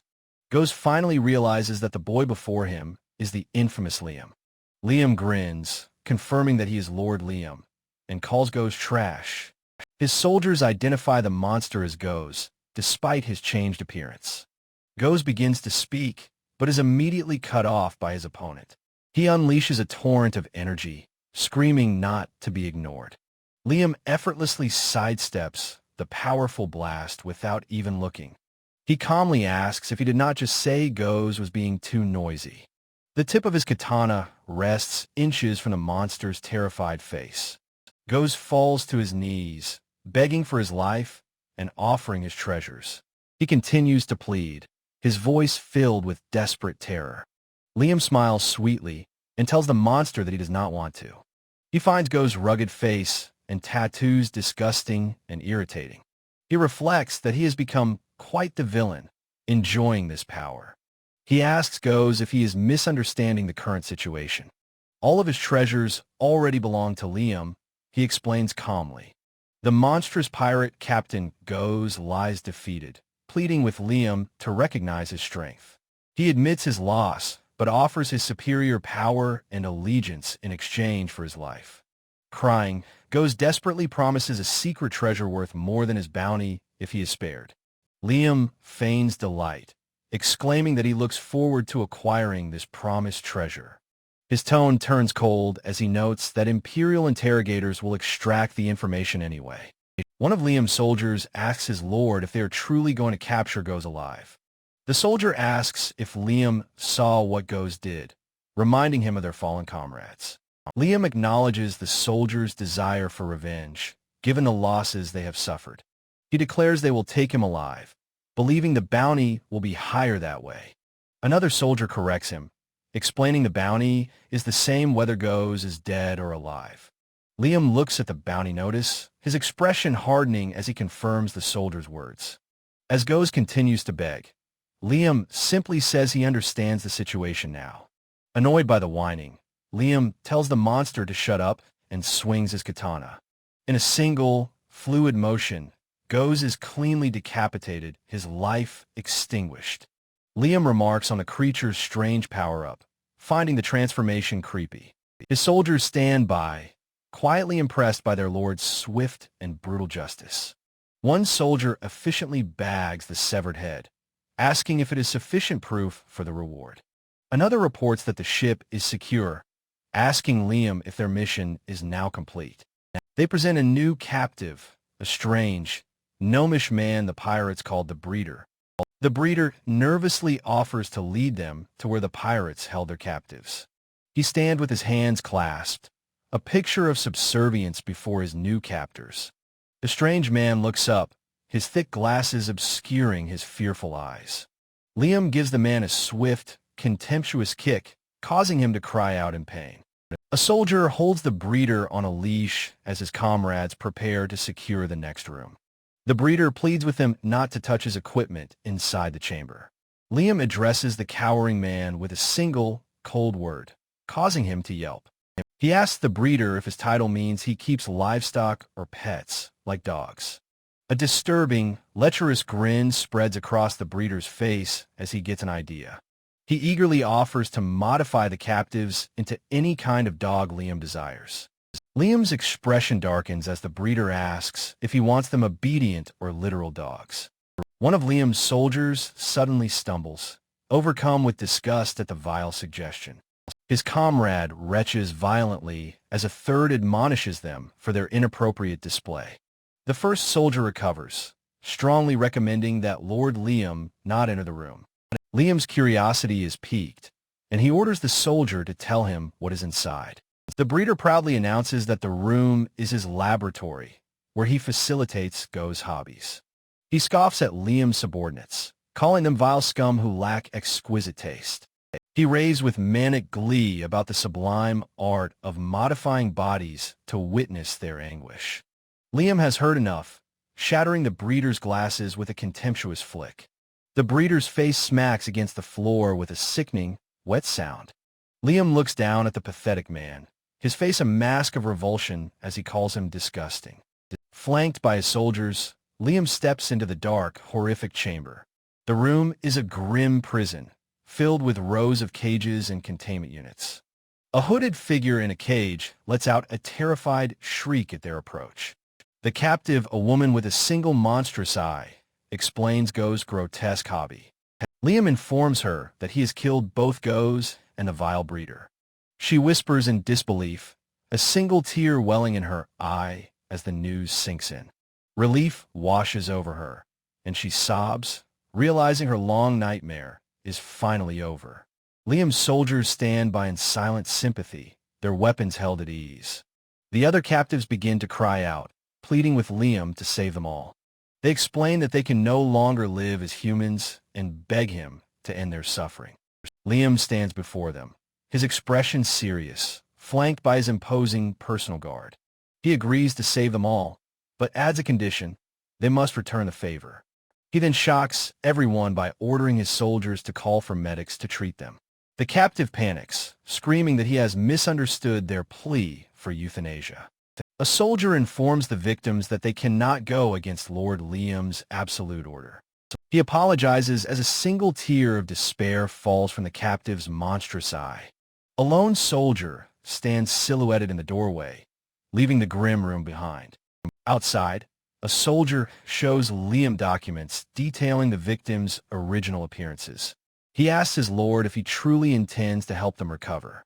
The documents explain that reconstruction requires a rare and legendary cure-all, elixirs. An image of the ornate bottle is shown, described as a cure-all from fantasy world. Liam reasons that selling Go's vast treasure will provide more than enough money. The soldier adds that the costs will still be exorbitant, requiring years of therapy. He begins to explain their misunderstanding, but Liam cuts him off, saying he knows. Liam smiles, claiming he simply felt generous and that doing good deeds isn't so bad. The scene shifts to House Banfield's territory, where the city is celebrating their lord's victory. His loyal butler, Brian, weeps with joy and relief at Liam's safe return. Amigi whispers to Liam that, despite his worry, Brian never actually expected him to win. Liam is surprised, and a comically shocked chibi Brian is taken aback by her bluntness. Amigi reports that the capital wishes to award him commendations for exterminating the pirates. Liam recalls the guide's promise of fame and titles befitting a hero. She adds that merchants and weapons factories are eager to purchase the spoils of war. A chibi Neos is shown, excited about getting the spoils for her research. She daydreams about all the new things she can create with the rare materials. Liam listens to the report with a weary, non-committal grunt, his mind elsewhere. He decides he will speak with his exclusive merchant, Thomas, first. Thomas Henfry sits nervously in his office, sweating in anticipation of his lord's arrival. Liam playfully declares Thomas to be quite evil, a theatrical accusation that startles the merchant. He admits it's just a line he's always wanted to say, putting Thomas at ease. Thomas marvels at the incredible amount of money they made selling Go's vast treasures. He confirms they can repay a huge portion of the debt and asks about the award ceremony. Liam says his schedule is full, but the ceremony is next year before he reaches adulthood. Thomas promises to attend and presents Liam with his usual bribe of yellow sweets. A wicked, knowing grin spreads across Liam's face as he accepts the tribute. Outside, Thomas proudly declares the name of his successful enterprise, the Henfrey Chamber of Commerce. The scene transitions to the Algrind Empire's capital, a vast, interconnected homeworld. Narration describes the capital's incredible scale and artificially regulated environment. An establishing shot shows the ornate, high-class architecture of a palace building. A hand adjusts a piece of fine fabric as a voice confirms it is right. Liam tries on a flashy, formal outfit, asking his attendant if it is too gaudy. A maid reassures him that the attire is perfectly appropriate for an audience with the emperor. A doorknob turns with a loud click, interrupting the fitting session. Four elegantly dressed nobles burst in, greeting Liam with a boisterous, long time no see. Liam stands alone in the vast room, asking the unfamiliar group who they are. His father laughs, wondering if he has simply gotten too old for Liam to recognize. An annoyed, chibi Liam repeats his question, demanding to know who they really are. A small, helpful chibi Amigi appears, explaining that the couple are his parents. She then points to the older pair, identifying them as his grandparents. Liam is stunned, realizing these are the people who abandoned him with a failing territory. His parents laugh it off, telling him he has a great sense of humor after 40 years. Liam's mother scolds him for bringing the doll they bought him to the palace. He is completely stunned, unable to comprehend the sudden reunion. An awkward silence descends as he faces the family who abandoned him. Amigi, sensing the hostility, offers to wait in another room. Liam stops her, insisting she stay, then demands to know their purpose.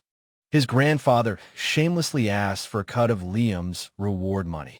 He also demands an increased allowance and payment for their many debts. Feigning pride, he calls Liam a wonderful grandchild as Liam silently seethes. Liam's patience snaps, and he orders Amigi to escort the guests out. His father, Cliff, lunges at him, enraged by the dismissal. Cliff screams at Liam for his disrespect, but Liam is internally unimpressed. Liam calmly asks Amigi if they simply want him to pay their debts.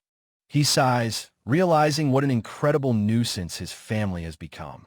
Amigi advises paying them off in exchange for severing all ties completely. Liam agrees, ordering the legal documents to be prepared immediately. From a balcony, Amigi confirms she will see to it at once. Elsewhere, a gloved fist smashes into a wall in pure frustration. The weakened guides stumble through a corridor, cursing Liam's name. He clenches his fist, furious at his own impotence. He laments that he no longer has enough power to cross between worlds. The gratitude directed at Liam has been reflected, poisoning his own power. Seething with rage, the guide vows that he will never forgive this.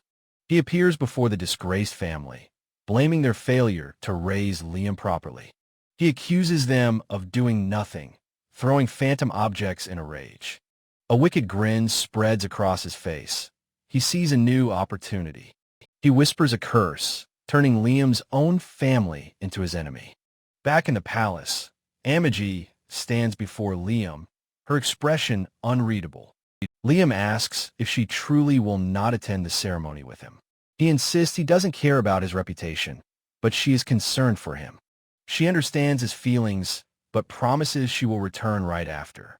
Amigi walks alone down a long corridor, bathed in patterned sunlight. As she walks, her internal monologue reveals a chillingly pragmatic train of thought. She coldly considers that Liam has now become useless to her. She thinks of the flimsy excuses she could use to leave his side. She even entertains the idea of arranging his assassination through an acquaintance. Her face remains a serene mask, hiding her dark calculations.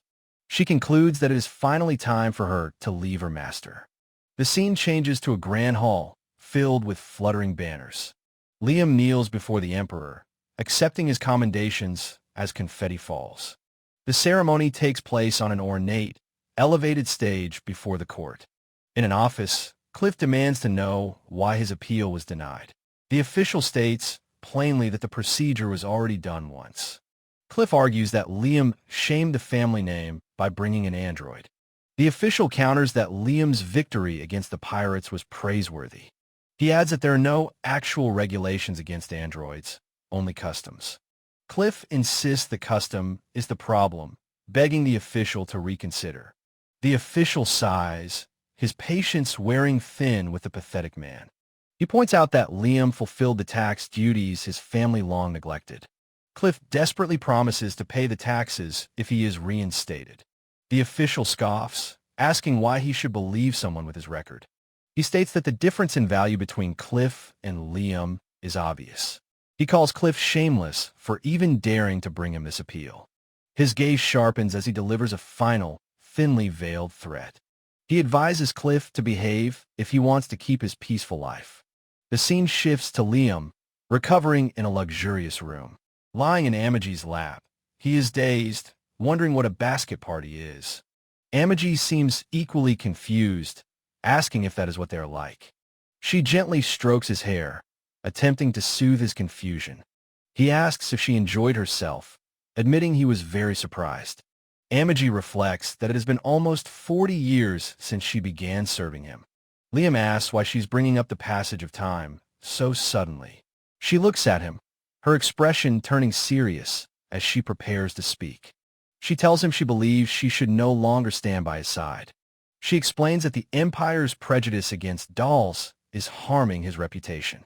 He tries to laugh it off, asking her what kind of joke this is. With a worried expression, Amigi insists that she is completely serious.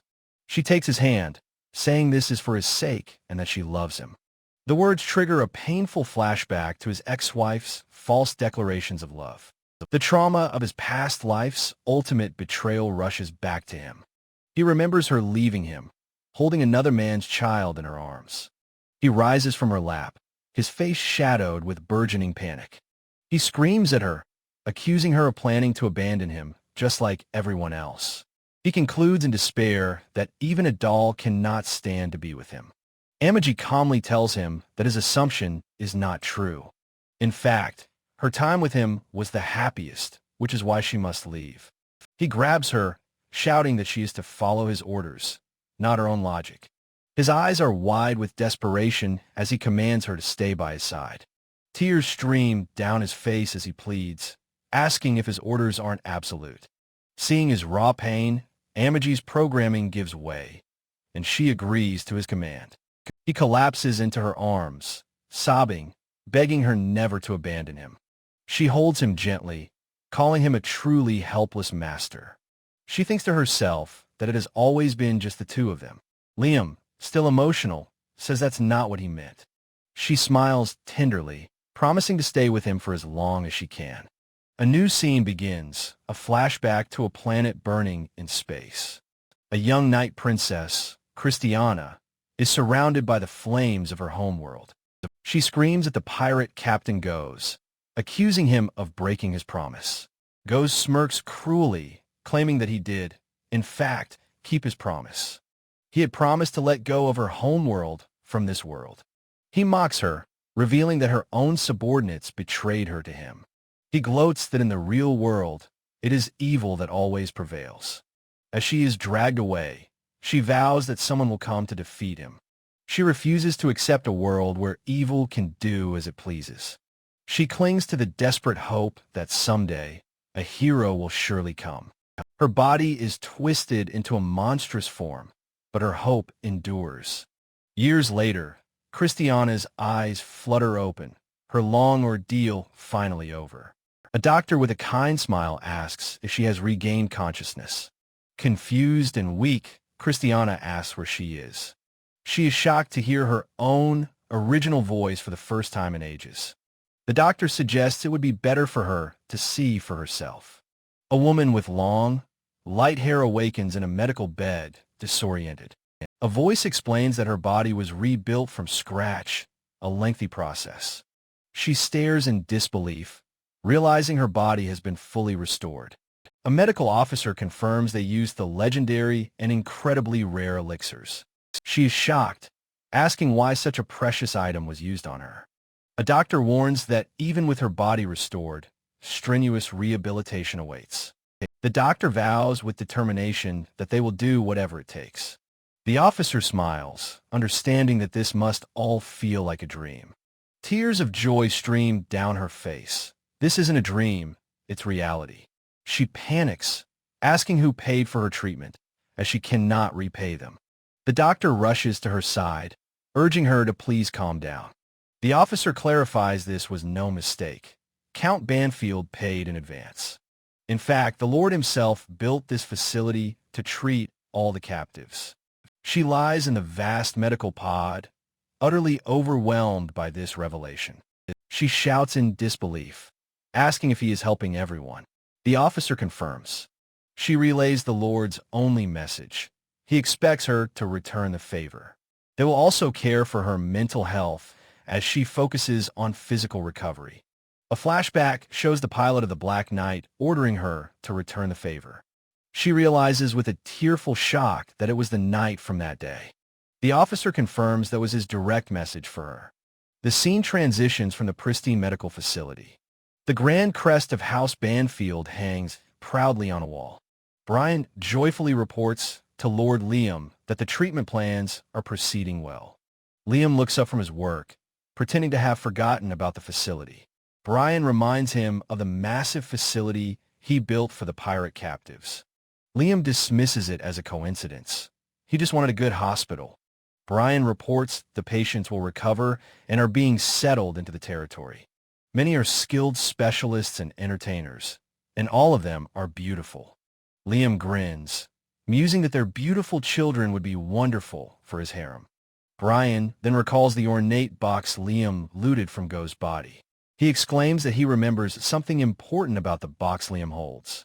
A flashback reveals that in his youth, Brian dreamed of being an adventurer. A surprised Liam asks if he was really an adventurer, which Brian confirms. He explains the box might be a replica of the legendary alchemy box. It is a mythical tool capable of turning any non-living object into gold. It could turn pebbles into gold or even a valuable metal, mithril. Liam's eyes gleam, realizing he could have as much gold as he wants. The ornate box sits on his desk, a key to unimaginable wealth. Brian notes that if it were real, it would instantly solve their debt. Liam innocently asks if they should try to find the real one. A small, determined Brian marches forward, ready for an adventure. Brian sternly forbids him from such tomfoolery as aspiring to be an adventurer. Liam looks utterly shocked and chastened by his butler's stern lecture. He meekly agrees, with Amigi standing silently at his side. Later that night, in the privacy of his room, he holds the box by the window, wishing it were the real thing. He decides to test the activation method Brian mentioned, open and chant. He decides to test it using his wooden training katana. He jokingly opens the lid and then holds up the sword, pretending it worked. But then a glowing magical circle materializes, startling him completely. He recognizes the ancient letters from his time in the education capsule. He instinctively traces a rune and recites the command to transmute. He feels the wooden katana in his hand begin to strangely transform. He stares at the golden sword, shouting that this can't be real. He realizes this is how the pirate Go's became so ridiculously wealthy. A sudden realization about the guide flashes through his mind. He thanks the guide, apologizing for ever doubting their intentions. The guide screams in agony as Liam's sincere gratitude drains their power.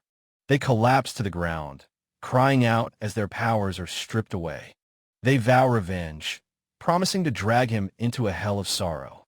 Meanwhile, Liam blissfully hugs his newfound treasures, unaware of the curse. The guide reaches out a hand, swearing they will have their revenge. Years later, on a momentous day, Brian weeps uncontrollably with pride. He wishes Lord Liam a happy 50th birthday, overcome with emotion. Liam, now dressed formally, asks Amigi for his schedule for the day. Amigi reports he has parties scheduled for the afternoon and evening. Brian adds that his schedule for the following day is also completely packed. Liam arrogantly rejects the entire schedule, but Brian says that is impossible. A beautiful woman with long, flowing hair gracefully approaches them. It is Christiana, who greets Lord Liam and compliments his formal attire. She gushes that anything would look good on him. He dryly agrees. Christiana finished her rehabilitation in 1 year and volunteered to be his knight. Liam asks if it is all right for her to work. She assures him it's fine. However, she must soon depart to acquire her Imperial Knight qualification. A diagram shows the grueling 30-year process of training and deployments. She vows to do her best, while he thinks he just hired her for looks. He muses that being served by beautiful girls is the pinnacle of prestige. Living in a flashy mansion is also befitting for an evil lord. He looks upon his new mansion, thinking he may have built it too large. A crowd of well-dressed guests mingles at the grand celebration party. Guests are surprised he did not build a mansion made of pure gold. Neos is impressed that he prioritized functionality over extravagant aesthetics. The party is filled with powerful merchants, all seeking opportunities. Representatives from many different weapons factories are also in attendance. One guest worries about the lack of powerful aristocrats in attendance. Neos notes that for his age, this is not just a celebration. The neighboring lords are here to judge if he is a dependable ally.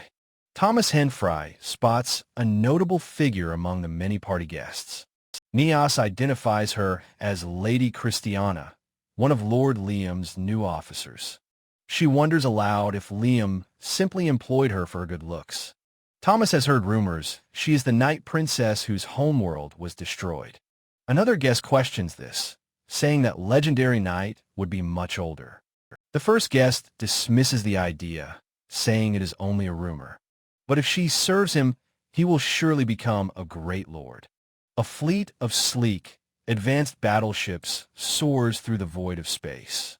Beams of energy tear through the darkness, obliterating enemy pirate ships. The pirate fleet is retreating, having completely lost their will to fight.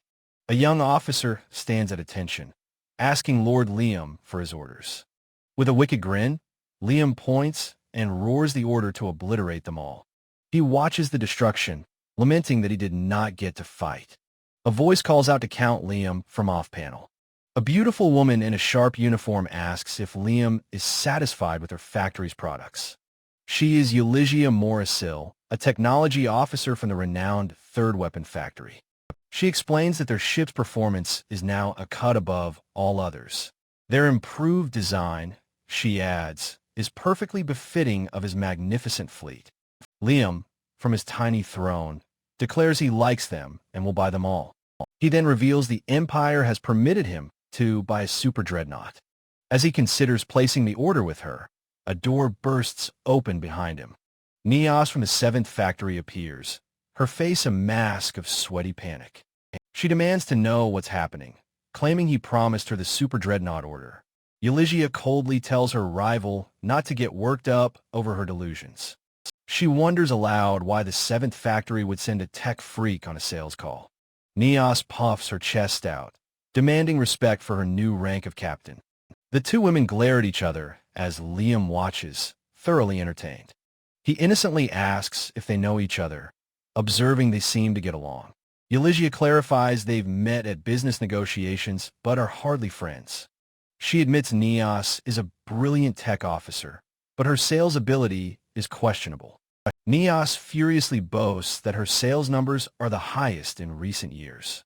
Liam is flabbergasted, shouting that it can't possibly be true.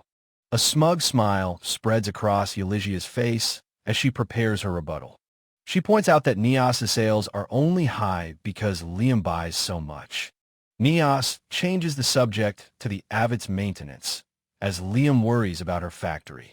Dejectedly, Neos admits Liam's personal mech isn't needed since the enemies are so weak.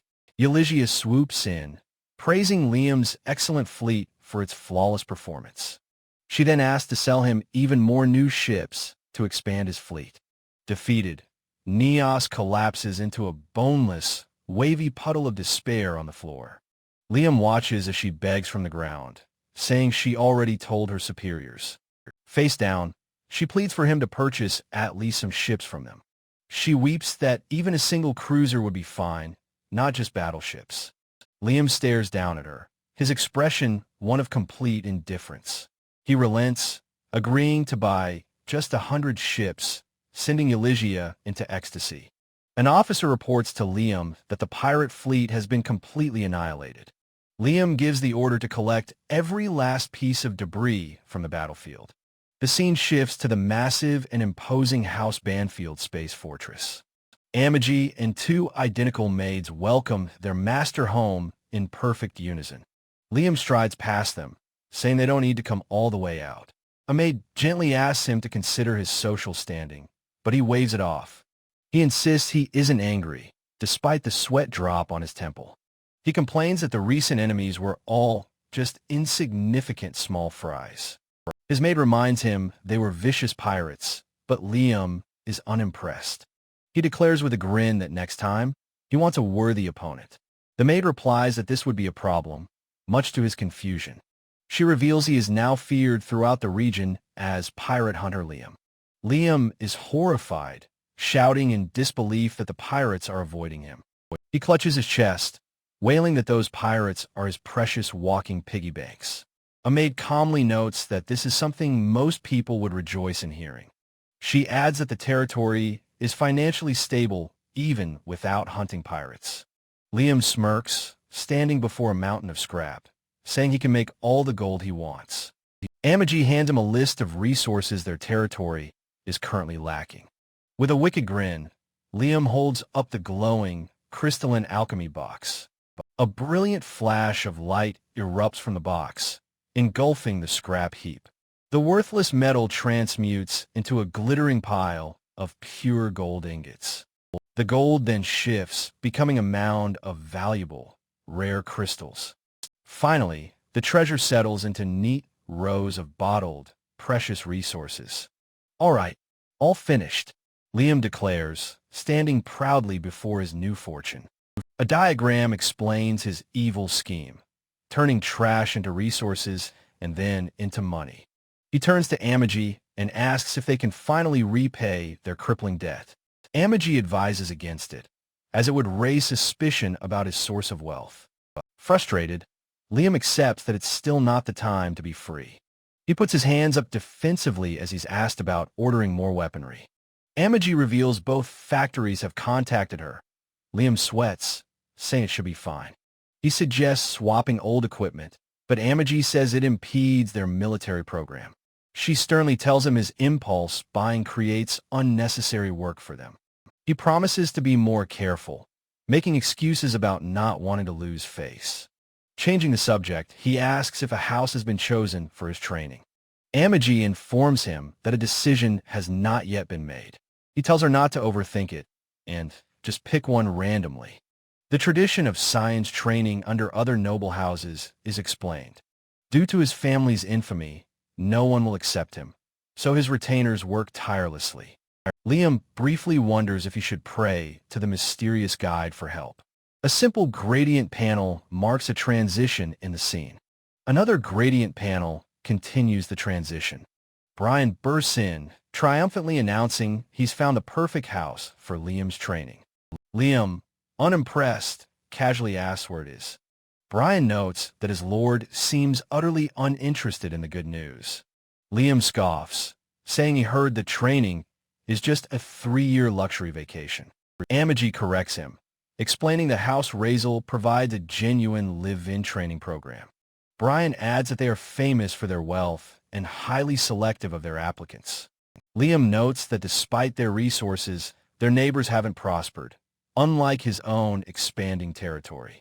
His interest is finally piqued by the prospect of new entertainment and development. Amigi recommends he re-enter the education capsule to prepare for his trip. Liam trusts that everything will be fine in Amigi's care while he sleeps. Brian begs for more encouragement, but Liam coldly tells him to get back to work. The scene shifts to a formal meeting room within the Razel Viscounty. The current head, Randolph Razel, declares this year's applicants to be worthless. His aides discuss the candidates, dismissing most as being from failing or low-ranking houses. An aide brings up the fact that House Exner is sending their eldest son. Randolph notes their generous gifts and the applicants' considerable skills. Another aide dismisses them, seeing no value in a relationship with an upstart house. It is argued that the relationship with the household is far more important than individual skill. Randolph agrees, declaring that a house's power is everything, and individual strength is meaningless. Unseen, the guide stands in the background, observing the proceedings with interest. A wicked grin spreads across the guide's face as they realize their chance has come. Their time for revenge is here. The brat will soon learn how truly evil they are. The guide gathers their power, intending to maliciously edit Liam's application data. But their power flickers and fails. They scream in frustration that it's not enough. As a last resort, they decide to simply swap Liam's data with another applicant's. An aide presents a new file to Randolph, looking utterly perplexed. The file contains a picture of Liam, and the aide calls it the worst application. Randolph is informed that the applicant house is not only in ruin, but has unpayable debt. An aide asks if they should reject another shameless house seeking a relationship. Viscount Randolph agrees to accept them, but will give them befitting treatment. After all, he muses, it is from such houses that they reap their profits. The aide urgently calls to Lord Randolph, telling him to look at another file.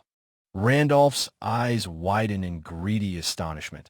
He exclaims that this is incredible.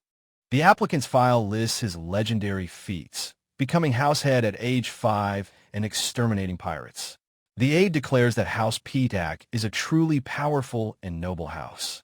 Randolph laughs maniacally, calling House Petak a wonderful choice for an alliance. He even considers an engagement between his daughter and their impressive heir. The guide skips happily down a hallway, eagerly awaiting the coming year's drama. The scene shifts to the massive, sprawling Razel Viscounty spaceport. A dock worker stares in awe at cargo containers bearing the Petak family crest. He and his colleague marvel at the unprecedented amount of valuable resources being unloaded. They see the newest model of battleship, concluding House Petak is the real deal. One worker then scoffs at rumors of the backwater House Banfield's meager arrival. They had brought no gifts and even charged their maintenance costs to House Razel.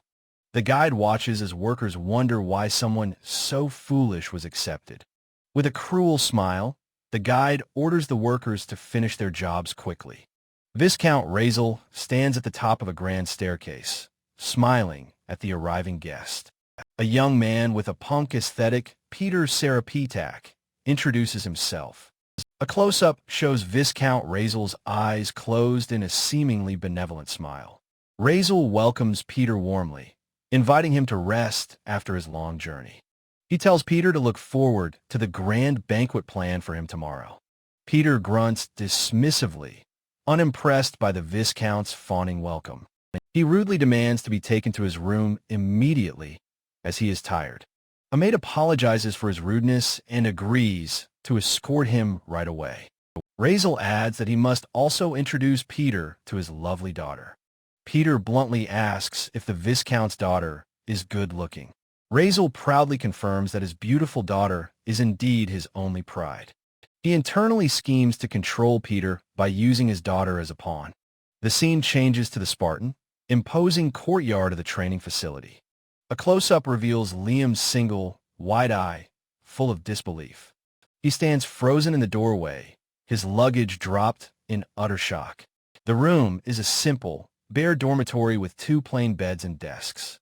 A burly instructor announces that this bleak place will be their training ground. He bellows that they are not guests and must follow the Viscount's rules. Liam protests, demanding to know why he must share a room after bringing so many gifts. The instructor ignores him, ordering everyone to the training grounds immediately. Liam looks into the room, muttering that this is not what he heard. He fumes internally, recalling the promise of a luxurious life during his training. He despairs, remembering that his butler, Brian, even gave away his favorite bonsai. A flashback shows Brian proudly presenting the magnificent bonsai tree to the staff. Brian had boasted it was a one-of-a-kind, award-winning plant he'd tended for centuries. Over a comm link, Liam tells Brian the live-in training is just as harsh as he said. Brian is ecstatic, praising the Viscount as a virtuous man unswayed by bribes. An announcement declares that their training begins with lap running every morning. Liam finds his locker, noting his roommate is from House Exner, a mere barony. A wicked grin spreads across his face as he realizes he outranks him. A handsome young man, Kurt Sarah Exner, enters the room, taking off his jacket. A close-up shows Kurt's serious, determined gaze. Kurt turns, and he and Liam see each other for the first time. Liam clenches his fists, filled with an immediate and inexplicable dislike for the man. 1 month later, Liam is seen dutifully cleaning a large window with a mop. The trainees endure a routine of physical training every single morning. This is followed by long, tedious hours of classroom instruction. Liam stands by a bucket, his menial chore continuing. Dressed as household staff, he learns their ethos through a rinse-and-repeat daily routine. He finds the work so easy that he is simply bored to death. He reflects that compared to his grueling one-flash training, this is a mere warm-up. The only silver lining is that he doesn't have to deal with mail or guests. A cheerful girl, Ella's salaryman, calls out to him, telling him to get back to work. From the window, they watch as Katerina and her entourage laugh together outside. Katerina's group enjoys sports while the other trainees are covered in sweat and mud. Ella notes that Katerina is always with Peter, guessing the Viscount likes him. Liam feigns ignorance, asking Ella if she knows anything about the situation. She excitedly recounts rumors that Peter's house has seen rapid development. Peter is hailed as a heroic ruler who reformed his territory and earned a sword license. Liam listens intently as Ella speaks of the high expectations for Peter's future. He realizes Peter is just like him, except that he is a villain. Liam concludes that House Razel must have discovered his own atrocious deeds. He turns to Ella, asking grimly if he is really despised here. Ella frantically reassures him that everyone is likely in the same circumstances. As they walk, Liam remarks that it's strange to see her on this side. Ella explains she is only the third daughter and has no interest in house affairs. Liam sympathizes, acknowledging that she has it rough in the harsh, noble society. Ella blushes, touched by his kindness and understanding. She feels relieved, realizing all the outcasts here have their own problems. Liam has a sudden realization. This means Ella is his ally. He sees everyone here who is treated poorly as a potential evil lord ally. He smirks, thinking it would be good to gather friends in this place. Ella then spots Kurt, confirming that he is Liam's roommate. Kurt admits this, but says Liam seems to hate him for some reason. As Ella tries to mediate, Kurt simply walks past them without a word. Liam fumes, annoyed that the man ignored him yet again. Ella turns to Liam, chiding him for his attitude. She insists that it's better to make friends while they are training together. Liam smirks, saying he might consider it if Kurt were bow to him. Ella can only stare at him, completely baffled by his arrogance. She calls him a self-centered weirdo, which he proudly claims is his charm. The scene transitions to the training grounds. The instructor blows a sharp blast on his whistle to get their attention. He announces a martial arts sparring session, warning them not to let their guard down. A large pile of various training weapons is displayed for the trainees. He instructs them to pick a weapon and spar against their roommate. Kurt stands ready, acknowledging that Liam will be his opponent. Liam notes that Kurt has also chosen a two-bladed, Western-style shock sword. Kurt warns Liam that he is not good at holding back and may injure him. Liam coolly reveals he is a license holder of the one-flash style. Kurt is confused, admitting he has never heard of this school. Liam smirks confidently, asking if Kurt has finally steeled his resolve. The instructor throws his arm up, shouting for the sparring match to begin. Liam's hand tightens around the hilt of his simple training katana. With a crack of energy, their blades meet in a powerful, explosive clash. A close-up shows Liam's focused eye and the hint of a confident smirk. Kurt is sent skidding backward, struggling to hold his ground against the blow. He stands in the dust, stunned, wondering how Liam kept up with his movements. Liam lands gracefully atop a hedge as the other trainees watch in silence. Kurt approaches, apologizing for underestimating his opponent's swordsmanship. Liam corrects him with a smug grin, stating that it is the one flash style. With a new look of respect in his eyes, Kurt promises to remember it.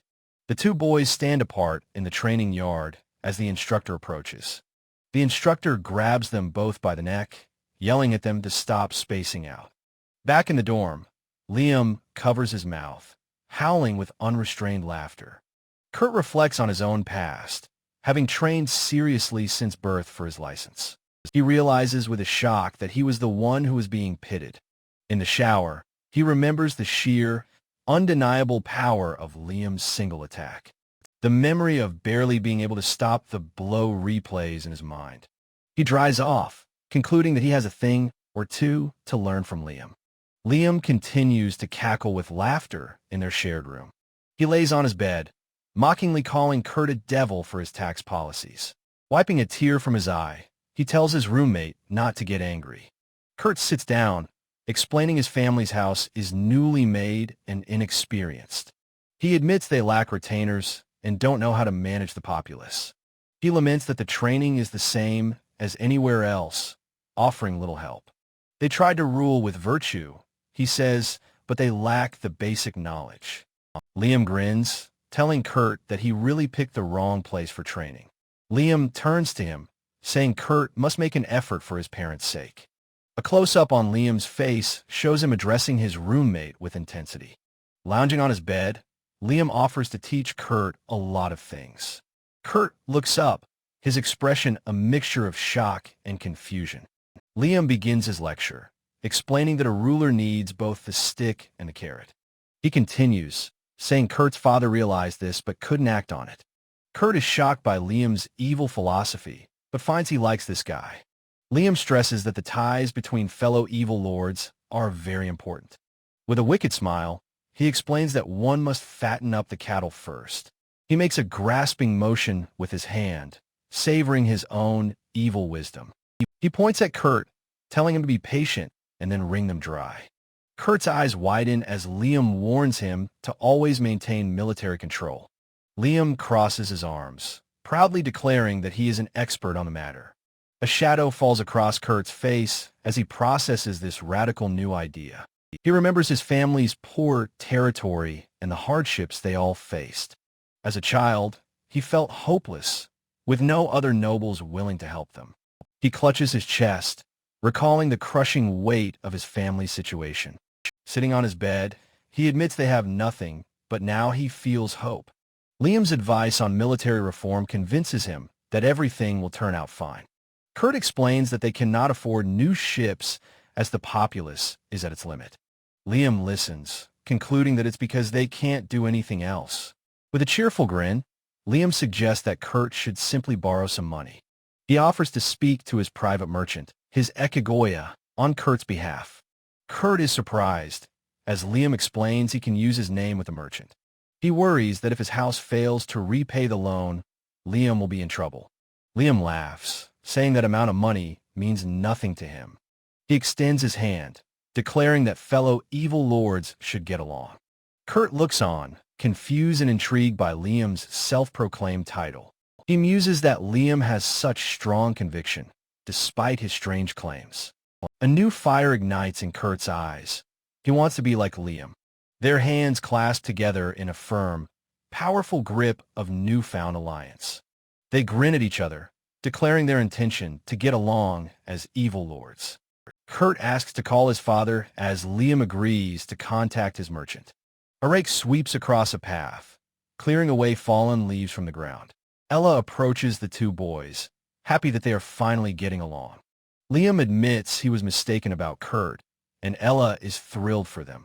She deflects Liam's questions, saying she knows little about her own house's affairs. Liam playfully suggests Kurt's house as a potential marriage match for her. Ella says marrying Kurt would be a bad choice, as it's her house's decision. Liam looks surprised and offers his sympathies for her difficult situation. She laughs brightly, thanking him for his concern, but saying it's no biggie. Katerina and Peter embrace in a hallway, and she warns they might be seen. Peter dismisses her fears, boasting that he can just shut up any witnesses. Hiding behind a bush, Ella notes Katerina's boldness with her fiancé. Liam wonders if Katerina is just assertive or if all girls are like that. A document is being signed as a voiceover discusses marriage customs. Liam scoffs, declaring that there's no such thing as a marriage made of love. Ella turns to him, insisting that's not true, even in their noble society. Her face flushes with romantic fervor as she declares that love is important. She turns away, saying they should get back to their cleaning duties. Liam asks about the recent ruckus caused by some local goons. A flashback shows Viscount Razel, his back turned, worrying about crime. Liam stands confidently, thinking such problems won't happen in his territory. The trainees eat their meal in the bustling, noisy cafeteria. A close-up shows Kurt taking a sip of water from his glass. Kurt brings up the upcoming training for natural satellite resource development. Liam, mid-bite, asks if they'll really be using heavy industrial equipment. Kurt says enthusiastically that it's better than doing servant work here. Another girl at their table thanks Kurt for his help with her problems. Liam leans in, eagerly offering to help her with anything she needs. The girl thanks him warmly, saying it's a miracle she met him. A long panel shows the trainees bowing their heads in prayer before their meal. An instructor is seen yelling at a trainee about the cool reactor. Liam looks over at Kurt with a large question mark over his head. Ella joins them at their table, laughing and asking if they are all right. Kurt observes that Ella seems more cheerful than usual today. Ella leans in, asking if they will join her as a group for the training. Liam agrees and asks Kurt, as Ella puts her arms around them both. She declares that it's settled and she's counting on them in space. A thin vertical panel shows the trainees sitting together at the long table. In a grand, empty hall, servants are seen bustling about, preparing for an event. Katerina stands alone, wondering if Peter has been cheating on her again. She thinks that having him as a betrothed is a buzzkill for her house. A single black-gloved hand rests on a window pane, observing from afar. Within the Razel estate, Katerina lies on her ornate bed, lost in thought. She stands by the window, wondering if the grand tales about her fiancé are true. On a barren satellite, two bulky work mechs rumble into view under a starry sky. The rugged, open cockpit construction of the mining machines is shown in detail. A line of young noble trainees stands at attention, clad in identical white spacesuits. Liam complains about the sweaty suits, but Ella sees it as a lesson in hardship. He mutters to himself, disgusted at the thought of using something others have worn. Their instructor barks that this is training to survive on guts and wits alone. Ella thinks that learning to work without relying on money will be good experience. Liam scoffs, seeing no room for improvement and viewing the whole operation as disposable. He lets out a small, smug humph dash as his friends look on, confused. With a wicked grin hidden by his helmet, he asks if his friends are stupid. He lectures them that this is clearly House Razel's fault, a failure of management. Their negligence proves they don't care, making this a waste of his precious time. Kurt looks angry while Ella tries to calm the situation, calling out Liam's name. Liam declares with cold certainty that he will never change his mind on this. He flashes back to his old life, an office drone buried under endless workloads. Any success was claimed by his boss, while his own ideas were always dismissed. He wishes he could tell his past self to quit any job that doesn't appreciate him. Piloting the work mech with ease, he thinks it's a mere toy compared to his Avid. He notes with satisfaction that Kurt and Ella are managing fine on their own. Kurt calls out, impressed by Liam's skill, and jokingly offers him a job. Liam laughs, retorting that if Kurt wanted to hire him, it would cost a fortune. The scene transitions, showing the starry void of space through a window. The domed, weathered structures of the workers' colony sit on the asteroid surface. Back at their stately lodgings, the day's hard labor is seemingly over. Kurt practices his swordsmanship with intense focus in the courtyard. He finishes his training, wiping sweat from his brow with a tired sigh. He asks Liam if he trained this hard since childhood, but Liam says it was nothing. Kurt is impressed, remarking that Liam's master must be a great person he'd like to meet. A new figure walks down the hall, their footsteps echoing softly. Ella suddenly appears, throwing her arms around the two boys with a cheerful greeting. The three friends are squished together, their expressions a mix of surprise and annoyance. Liam complains about being sweaty, but Ella brushes it off, saying it's fine. She pulls out a camera drone, suggesting they take a video to remember this moment. She insists they make a fun memory, ordering them to pose for the camera. A silhouette shows the awkward result of their forced pose on the floor. Ella waves goodbye down the hall, thanking her two friends for their cooperation. Kurt watches her go, commenting on how cheerful she always is. Liam agrees with a rare, genuine smile, admitting that she is. In the photo, the three of them are smiling, a memory Liam secretly cherishes. A wicked grin returns to his face as he decides to show the picture to Amigi. He then realizes with a jolt that he completely forgot to make his regular call. On a comm screen, Amigi reminds him that she had requested regular contact. Liam leans back, telling her not to be mad as he has had a lot on his mind. Amigi reassures him that as long as he is well, there is no problem. The butler, Brian, eagerly asks his young lord how he is finding his new life. Liam complains that the training isn't fulfilling and he has nothing to do. Brian beams, taking this as a sign of his master's energy, and asks about his clothes. Liam explains that his simple shirt isn't a training uniform. It's their daily attire. Brian's proud smile remains, not yet registering the shocking implication. His expression slowly shifts to one of utter horror as the reality sinks in. Liam changes the subject, demanding a report on the territory's progress. Amigi calmly confirms that both the immigration and military plans are proceeding well. She then asks why he is calling from an asteroid and what he meant by daily uniform. He explains he's been forced to do mining work in a terribly managed workers' colony. Brian explodes, screaming in a mix of rage and hysterical laughter at the insult. Kurt's voice is heard from the doorway, calling out Liam's name. He tells Liam his time is up, so Liam quickly ends a call with Amigi. Brian is left screaming his master's name into the dead comm line. Amigi, clenching her fist, states that House Razel's treatment of Liam is unacceptable. A close-up shows Brian's eye, narrowed with cold, murderous fury. He roars that he will never forgive them and vows to investigate this outrage personally. Amigi agrees, but calmly suggests they gather intelligence on House Razel first. Her anger subsiding slightly, she admits that she is also a bit relieved. A warm, gentle smile spreads across her face as she thinks of her master making friends. Brian, adjusting his tie, concedes that she has a point. He thinks with pride that his lord has finally made some friends. But his resolve hardens once more. He cannot forgive House Razel for this slight. At a small cafe, Kurt sighs, looking deeply troubled by something. Liam notices his friend's distress and asks him what has happened. Kurt explains that his famous father has attracted some extreme, fanatical fans. Ella notes that it can't be helped, as his father's fame is spreading. Liam is surprised to learn just how famous Kurt's father truly is. Kurt reveals that these fans have secretly taken photos and videos, causing problems. He laments that even his own image is now being circulated online. Liam's eyes flash with a sudden, brilliant, and thoroughly evil idea.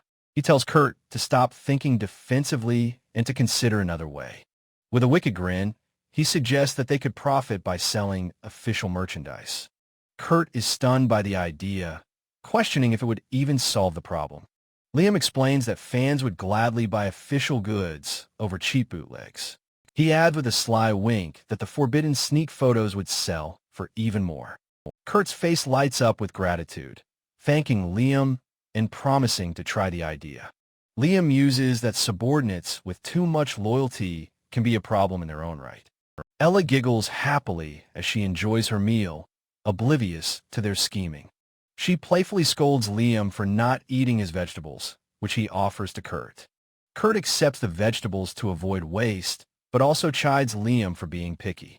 Liam declares with a broad smile that he refuses to eat something so bitter. Kurt eats the vegetables, remarking that they aren't actually that bad. Liam stares at his friend with a strange, intense look as he eats. From a nearby table, another trainee watches them, a strange look on his face. He thinks to himself that he was so ecstatic watching them, he almost cried out. He decides to wait, feeling it is still too soon. He wants to see more. The scene shifts to a quaint town within the Razel territory. A man in sandals and a tattered kimono walks down a cobblestone street. He sighs, complaining that he should have been told about needing a license earlier. The man is revealed to be Yasushi, looking weary and disheveled. He laughs to himself, admitting that he only had the experience, not the credentials. His stomach lets out a loud, pathetic growl, a testament to his hunger. He walks through the crowd, lamenting that he has sold everything and has no idea what to do. A gaunt man named Yasushi stares longingly at bread in a bakery window. Walking through the crowded street, he laments to himself about his gnawing hunger. Suddenly, someone bumps into him from behind with a heavy thud. A flamboyant thug screams in agony, claiming Yasushi has broken his arm. His cronies look on as he yells about his snapped arm. Yasushi protests his innocence. The thug threatens to sell Yasushi's organs to cover the medical fees. He tells Yasushi to shut up, threatening to kill him for his excuses. A calm voice cuts through the commotion, asking who is killing whom here. Yasushi and the thugs are stunned to see a young boy with a sword. The lead thug glares, angrily demanding to know what the punk just said. Liam's face breaks into a wide, joyful grin as he recognizes the man. The thugs are confused, wondering why this boy has suddenly appeared. Yasushi's mind races with terror, wondering why Liam is on this planet. He fears Liam has discovered his lies and that he must run or be killed. A shadow falls over Liam's face as Yasushi resolves that he must flee. The thugs ask Yasushi if this runt is his acquaintance, mocking his toy sword. One of the men draws a gun, sneering that Liam dares to underestimate them. The pompadoured thug grins sadistically, saying he will play with the boy. Liam's hand rests on his sword's hilt as he lets out a soft laugh. In a flash, the thug's gun dissolves into an inky black mist. Yasushi stares up from the ground, his eyes wide with utter disbelief. Frightened onlookers in the street scream at the horrifying, unnatural display. Yasushi trembles, realizing that it is completely impossible for him to run away. Liam calmly walks forward, noting that his master seems much stronger than before. He smiles cheerfully, but to Yasushi, even that friendly smile is terrifying. Overwhelmed by fear, Yasushi prostrates himself on the ground before his former student. Liam greets him again with reverence, exclaiming it has been a long time. Yasushi swallows hard, trying desperately to compose himself and hide his terror. He rises, putting on a calm facade, pleased to see Lord Liam as well. Liam beams, saying he has trained faithfully every day to catch up to him. Yasushi praises his former student, noting his technique has clearly improved. Overjoyed by the praise, Liam thanks his master with a sparkling, earnest expression. He then asks what his master is doing here, and why he isn't carrying a sword. Yasushi closes his eyes for a moment, his mind racing to invent a lie. He claims that he is traveling, a response that leaves Liam looking confused. Liam expresses his concern, saying it would be better for him to be armed. In his mind, Yasushi admits the truth. He sold his sword because he's broke. He knows he can't say that, and must invent an excuse a true master would use. Liam misunderstands, thinking his master is looking for new disciples. He enthusiastically offers to build a dojo in his territory for his master. Yasushi quickly refuses the offer, exclaiming that it will not do. Internally, he screams that there is no way he is going back there. He explains he seeks not a mere student, but one to perfect the way of Flash. Liam is shocked, internally protesting that the way of Flash is already perfect. Yasushi strikes a wise pose, declaring that the path of a warrior is endless. Liam can only stare in awe, completely captivated by his master's words.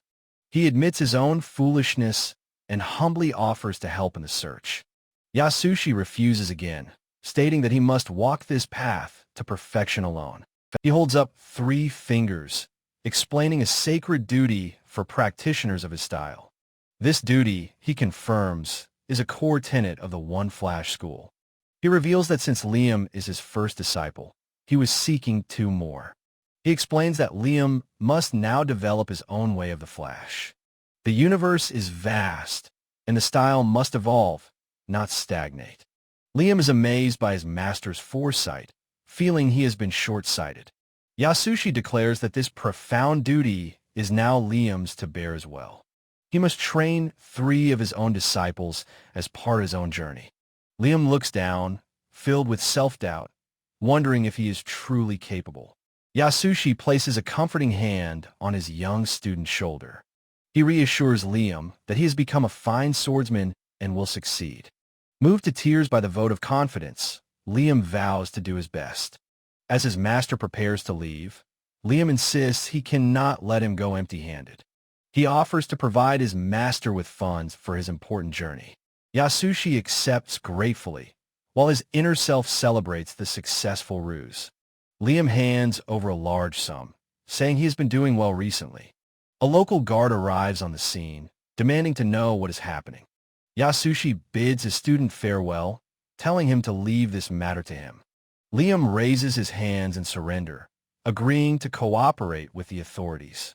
The scene transitions to the stark, gray interior of a jail cell. Liam sits on his cot, pondering how he will find 3 disciples. He smiles to himself, resolving to follow his master's profound example. A voice from outside the cell remarks that Liam talks to himself a lot. It is Kurt, who is surprised to learn that the commotion was a murder. Liam, now in prison stripes, calmly apologizes for the trouble he caused. Kurt sighs, looking at his roommate through the bars of the cell door. The thugs Liam killed were just common goons, a wonder they weren't caught sooner. Liam closes his eyes, confident that he had his own reasons for his actions. Kurt relays a message from the Viscount. Liam is to cool his head in jail. Lying back on his cot, Liam agrees that is exactly what he will do. Elsewhere, a gang member fumes, vowing that the brat won't get away with this. Another questions if they should let him go just because he is an aristocrat. The gang's leader calmly states that putting a hit on him would ruin them. He muses that killing him is easy, but they should find some dirt on him first. A subordinate suggests using another aristocrat who gambles at their casino. She reveals that the heir to House Petak owes them a great deal of money. The leader agrees to the plan, ordering his people to get close to him. They will use booze, women, and money to make Peter talk about Liam. The scene shifts to the grand exterior of Viscount Raisel's household. In a classroom, Viscount Randolph lectures on the importance of balance and governance. He explains that pirates often arise from a nobility's own failures. Therefore, the correct answer is governance that doesn't create them in the first place. A female trainee asks how one should treat those who condone piracy. Randolph praises the question, saying he would obliterate any common pirates. However, he notes that some pirates are far from being simple-minded fools. These cunning individuals are a crucial tool for controlling the underworld. Kurt interjects, asking about a noble's duty to protect their people. Randolph smirks, acknowledging that what Kurt says is indeed true. However, he states that one must get their hands dirty to survive in this world. The trainees are left in stunned silence by their instructor's cynical philosophy. Randolph concludes that it is more efficient to control pirates than to eradicate them. In the back, Peter Petak laughs, saying his own household operates that way. Viscount Randolph Razel's eye narrows as he considers a new political opportunity. He smiles, confident in a future prosperous relationship between their two houses. In his classroom, he lectures that using lesser means prevents worse outcomes. He grins, declaring that working with pirates is the correct way to rule. The scene shifts to a casino, where a roulette wheel spins invitingly. Stacks of glittering gambling chips are piled high on a gaming table. A single, tired eye peeks over a surface belonging to Peter Petak. Peter sprawls on a couch, complaining he is broke and needs to extend his tab. The casino manager coolly approaches, addressing the young man as Lord Peter. The manager reminds him that his tab has grown considerably and must be settled. He suggests asking Viscount Razel, knowing it would damage Peter's reputation. Peter is left speechless, sweating under the pressure of his mounting debt. The manager then offers an alternative. He can provide information instead of money. Peter eagerly agrees, asking what information the manager wants from him. The manager asks him to find out everything he can about Count Banfield. Peter admits that he knows absolutely nothing about this particular person. The manager reminds him that Banfield is also a trainee at the Viscount's estate. With a weary sigh, Peter confirms that he is aware of this. He dismisses Liam as third-rate nobility for not getting the same special treatment. The manager and two hostesses offer Peter special treatment for more details. Peter's eyes light up with stars, completely captivated by the decadent offer. He leaps up joyfully, declaring that they can just leave everything to him. Peter is shown being happily pampered and flattered by the beautiful hostesses. The manager tells Lord Peter that they will be counting on him for the information. An instructor addresses the trainees, noting 2 years have tempered their bodies. He announces it's time for a break with separate activities for boys and girls. The instructor grins wickedly, telling the boys they're going to have some fun. At a humble food stall, Liam complains, having expected a place with beautiful girls. Kurt gently reminds Liam that there is, in fact, a girl with them. With her mouth full of food, Ella tells them not to mind her. Kurt asks if she's serious, and she confirms with another muffled affirmation. Liam takes a large, satisfying bite from a skewer of grilled meat. His eyes sparkle with delight as he declares that the food is good. He enthusiastically asks the old woman running the stand for another helping. Ella asks what kind of fun the boys had in mind, causing Kurt to choke. Liam admits he doesn't even know where to find such places in this territory. He turns to Kurt, who frantically denies having any knowledge of such establishments. Liam insists that this is a very important topic for them to discuss. The scene focuses on a plate of food, representing the desire of eating. Another shot of a dish represents the second fundamental desire, sleep. A final plate of food and a drink symbolize the third desire, sex. Liam passionately declares these are humanity's 3 base desires that must be fulfilled. A blushing Kurt nervously admits that what he says might be true. Liam reflects that his past life failure was prioritizing family over worldly desires. He vows to build establishments where his subjects can unleash their own desires. He realizes with a grin that this would also be a guaranteed source of profit. The old woman running the stand brings over a fresh plate of food. She compliments him on having things so well figured out at his young age. She winks, advising that one can't get by in life by being prim and proper. She tells the young nobles that it's important to let their desires out. The old woman lets out a hearty, booming laugh in front of the 3 trainees. Liam, in a good mood, tells the old lady he likes her and offers a tip. He is met with a stony, unimpressed silence from the woman. She brandishes a knife, telling the twerp to just order more food instead. Liam cheekily agrees, ordering a round of seconds for every table in the place. The old woman and Ella both share a small, amused chuckle at his bravado. Liam notices Kurt's somber expression and asks him what the matter is. Liam states that he now realizes how much he himself is lacking. He thinks to himself that his friend Kurt is finally learning to profit from desire. A sudden, sharp glint appears in Liam's eye as an idea strikes him. He asks his friends if they have done it, causing Kurt to cough violently. Liam presses the point, arguing that a noble can have anyone they want. A flustered Kurt asks what on earth Liam is talking about. He shouts that he must remain faithful to a potential future fiancé. Liam scoffs, declaring faithful is the one word he trusts least in the world. Both Kurt and Ella are aghast, shouting at Liam for his unfaithfulness. Liam smugly identifies himself as a true villainous lord, true to his desires. Kurt, meanwhile, is labeled a diligent type of villain who exploits his subjects. Kurt turns the tables, asking Liam if he has any experience with girls himself. Liam confidently begins to say that it's obvious he has. He hesitates for a moment, suddenly unsure of his answer. He admits the only woman he's ever been with is his android maid, Amigi. Kurt is stunned, exclaiming that Liam is just as inexperienced as he is. Ella muses that she can't imagine a serious person like Liam fooling around. Liam is indignant, shouting that he doesn't consider himself a serious person. Ella looks at him knowingly and says she finally understands him now. Liam suggests they go out and have some fun right now to prove his point. Kurt stammers, unsure how to respond to the sudden, bold suggestion. Liam argues that as long as no one finds out, he can still be considered a virgin. He leans in close, his face a dark shadow, whispering that he can remain faithful. From behind, Ella points out that his logic is not what faithfulness means. Liam tries to convince Kurt that if they do it together, it won't be a problem. Ella interrupts them, her tone serious, suggesting they put a hold on that idea. Liam turns on her, asking why she's being so proper all of a sudden. A close-up reveals Ella's sly, knowing smile as she prepares her argument. She leans in and whispers that there is an STD pandemic in the territory. Liam scoffs, asking if she really thinks they'd be afraid of something like that.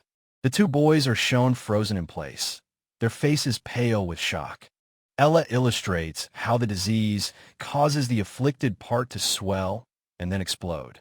She adds that it cannot be grown back and requires elixir to be cured. It is a devastating disease that only targets men, while women are asymptomatic carriers. Liam, his voice trembling, tells Kurt that they're going straight back home. Ella stands triumphantly, telling the boys they should be thankful she warned them. The scene transitions to the exterior of the training facility building.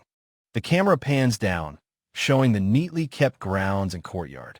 The three friends are shown relaxing in the courtyard by two large fountains.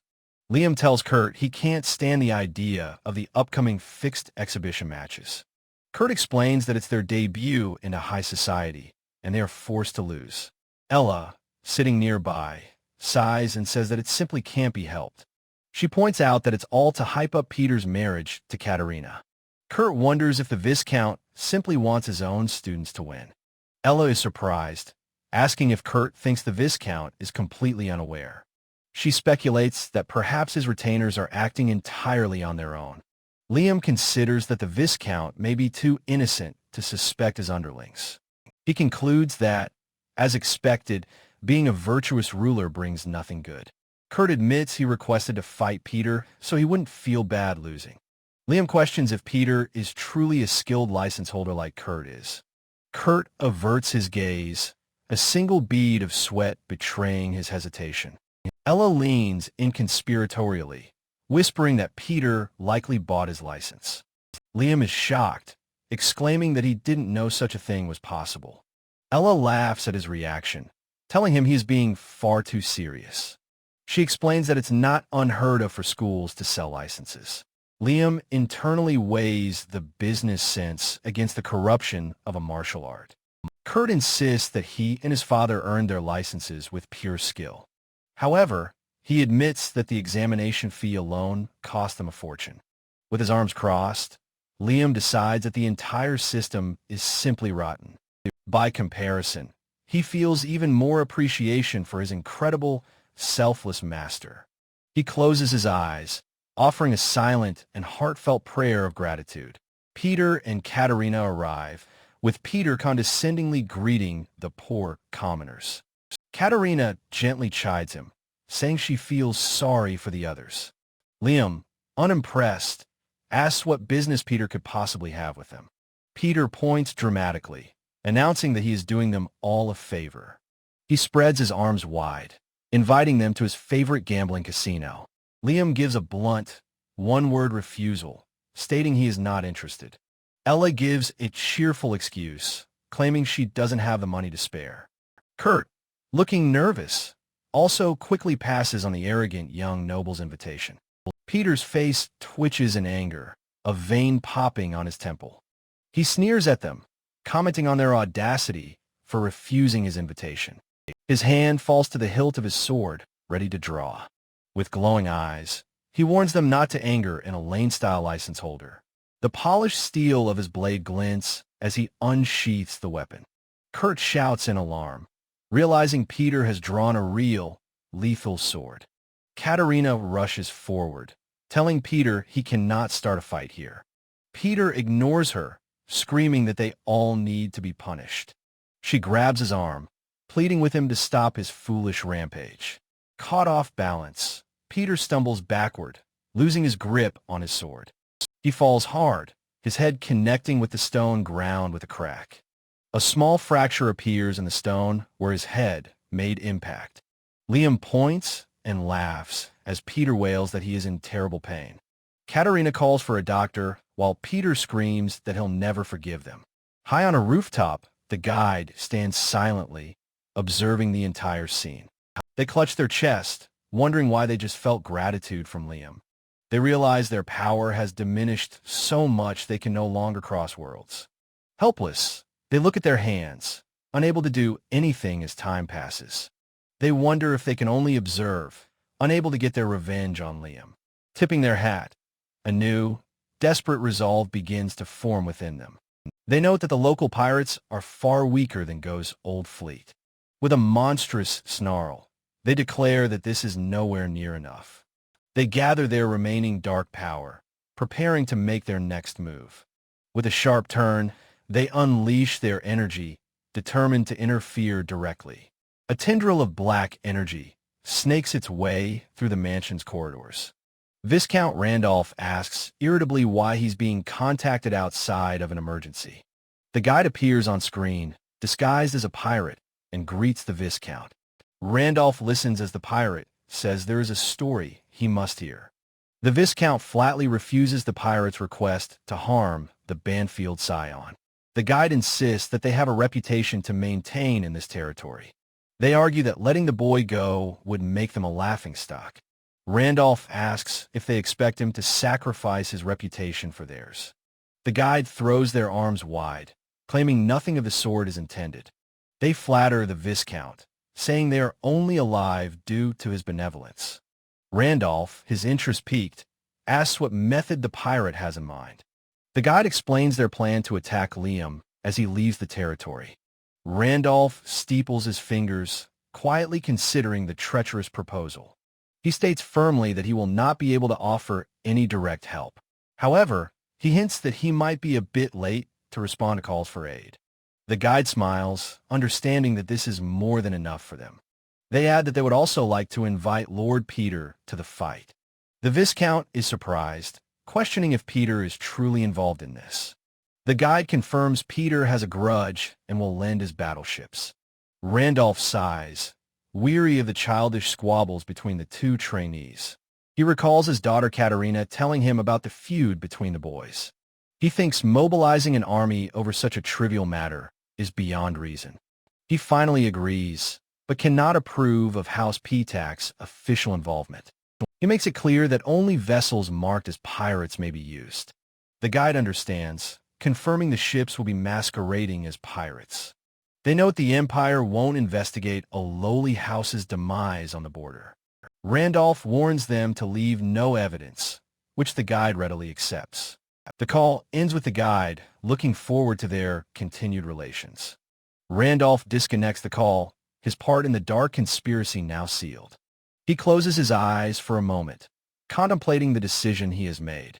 He then turns his attention to the guest list for his upcoming party. He notes many important merchants and weapons factory representatives are attending. He smiles, realizing this year's party will be more impressive than ever. He believes these new relationships will ensure the future prosperity of House Razel. He closes his eyes and smiles again, looking forward to the grand event. Outside the window, the guide watches, unseen by the plotting Viscount. They throw their head back in manic glee, savoring their intricate plan. They find this new, chaotic development to be incredibly interesting. The pirates will form the first part of their attacking force. House Petak, with their burning grudge, will provide the second. And House Razel will be the third, offering their tacit approval. The three forces combined will create a fleet of tens of thousands. The guide cackles, gathering dark energy between their gloved hands. They declare that certain death awaits Liam, telling him to prepare himself. In the nearby bushes, a spectral white dog with glowing eyes watches. It zips through the foliage, a silent, fleeting streak of white light. The light vanishes into the shadows, leaving no trace of its presence. On the mansion grounds, servants bustle about, preparing for the huge party. Liam, wearing a hard hat, remarks on how everyone is going all out. Kurt explains it is for the engagement and House Petak's important guests. Liam remarks that all this manual labor is for the upcoming party. He maintains a calm and focused expression as he works. Looking at the arena, someone asks if they will fight there. Liam confirms. Ella peeks over the edge, asking if Liam will skip the exhibition match. Kurt wonders aloud if their time together ends after the party. Liam reassures him, saying their primary education begins right after this. Ella agrees enthusiastically, adding that things will only get busier. Another trainee calls out, getting Kurt's attention from across the worksite. He informs Kurt of a call from his family waiting in the communication rooms. Kurt agrees and leaves with the messenger, while Liam watches them go. Suddenly, a small white dog darts out from behind a pile of rocks. Liam's eyes widen in surprise as he exclaims that it's a dog. He immediately runs after it, wondering if the animal is lost. He resolves to get the dog out of the dangerous construction area. The dog dashes away just as he gets close, beginning a chase. Tossing his helmet aside, Liam sprints after the elusive creature. He follows the dog down a long, arched, and empty corridor. The dog runs past a shadowy figure before disappearing around a corner. Liam arrives in the hall, confused about where the dog could have gone. He overhears Kurt asking if pirates are the reason he can't be picked up. Kurt is heard ending the call, telling the person that he will be fine. As Kurt emerges, Liam asks if his family is busy dealing with pirates. Kurt is surprised, but Liam explains he was just chasing a dog. Kurt reveals that pirates have been discovered using their satellites as a base. He explains it's a large-scale infestation that will be difficult to handle. A wicked grin spreads across Liam's face as he tells Kurt to call his father. He shocks Kurt by announcing he will join the pirate extermination. Kurt frantically protests, insisting that it is far too dangerous. Liam grins, declaring that to him, pirates are simply walking piggy banks. Kurt is left speechless by Liam's strangely confident attitude. Liam proposes a 70/30th split of the profits, much to Kurt's astonishment. When he asks if Kurt is unsatisfied, Kurt insists that's not his concern. Liam quickly outlines his plan to fight the pirates and then escort Kurt home. Kurt objects, telling Liam he can't just decide everything by himself. He argues that he must consult with his family's retainers first. Liam reminds him that everyone is supposed to return home after their training. Kurt worries that he would be causing too much trouble for Liam's house. Liam smiles, realizing his friend's concerns are misplaced. He reassures the anxious Kurt that everything will be fine. Liam declares that his orders are absolute, and what he says goes. With newfound determination, he calls out his friend's name. He clenches his fist, the deal now sealed in his mind. He puts an arm around Kurt, telling him that pirate hunting is fun.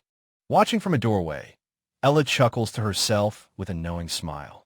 She imagines them as dashing heroes, finding the idea of them hunting pirates incredible. She is thankful that she has been keeping a close eye on them. She resolves to follow them, knowing this is a once-in-a-lifetime chance. Liam is surprised to find Ella waiting for him later on. He asks her if she has seen anyone suspicious lurking nearby. Ella denies it and quickly tries to shoo them back to work. When Liam asks about a dog, she says she hasn't seen one. Kurt admits that he also felt as though they were being watched. Ella gets frightened by the talk of spirits as an instructor yells at them. The instructor storms off after ordering them back to their duties. Later, Ella finds Liam and asks about his plan to take Kurt home. She then asks if she can tag along on their journey. Liam looks at her, his expression unreadable for a moment. He asks if she really wants to come, and she confirms with excitement. She laughs nervously, saying she has her own business to attend to. Liam realizes that Ella has feelings for Kurt and has been watching him. Understanding his unspoken terms, a flustered Ella agrees. Liam tells her to come to his ship when they leave, and he'll talk to Kurt. She thanks him profusely, and he nonchalantly accepts. Liam thinks to himself that they will work together as the evil lord and company. Elsewhere, Kurt sits alone, feeling that he will be lonely once again. He reflects that all of his recent good fortune is thanks to Liam. He worries that they won't remain in contact after this. He feels a strong desire to repay Liam for all his help. Liam finds him, and Kurt is surprised by his sudden appearance. Liam tells him that Ella wants to tag along on their trip home. Kurt worries that his family won't be able to prepare a proper welcome. Liam says not to bother, offering to take Ella to his territory instead. The two friends, drawn in a chibi style, agree that Kurt will host them. The scene shifts to the magnificent and imposing mansion of House Banfield. Inside, the aged butler Brian sits alone in a lavish room. He greets an old friend, a woman he calls Selena. Selena, looking youthful and elegant, teases him about his age. Brian recalls her time as the formidable head maid of the Imperial Palace. Selena smiles knowingly, asking which era he is referring to. She explains that she has long since retired, passing the torch. Brian sighs, admitting that he envies her peaceful retirement. He remembers thinking she would have been better off staying at the palace. He reaffirms his pledge to live and die in service to House Banfield. Selena smiles, acknowledging his unwavering loyalty. She asks how things are, having heard the new lord is a great ruler. Brian begins to speak about his master, Lord Liam. He explains his concerns about the treatment Liam is receiving at his training. Selena sips her tea and asks which noble house is hosting him. Her expression turns serious and sharp when she learns it is House Razel. She lets out a long, weary sigh, which confuses Brian. She tells him he should have consulted her sooner to find a less problematic house.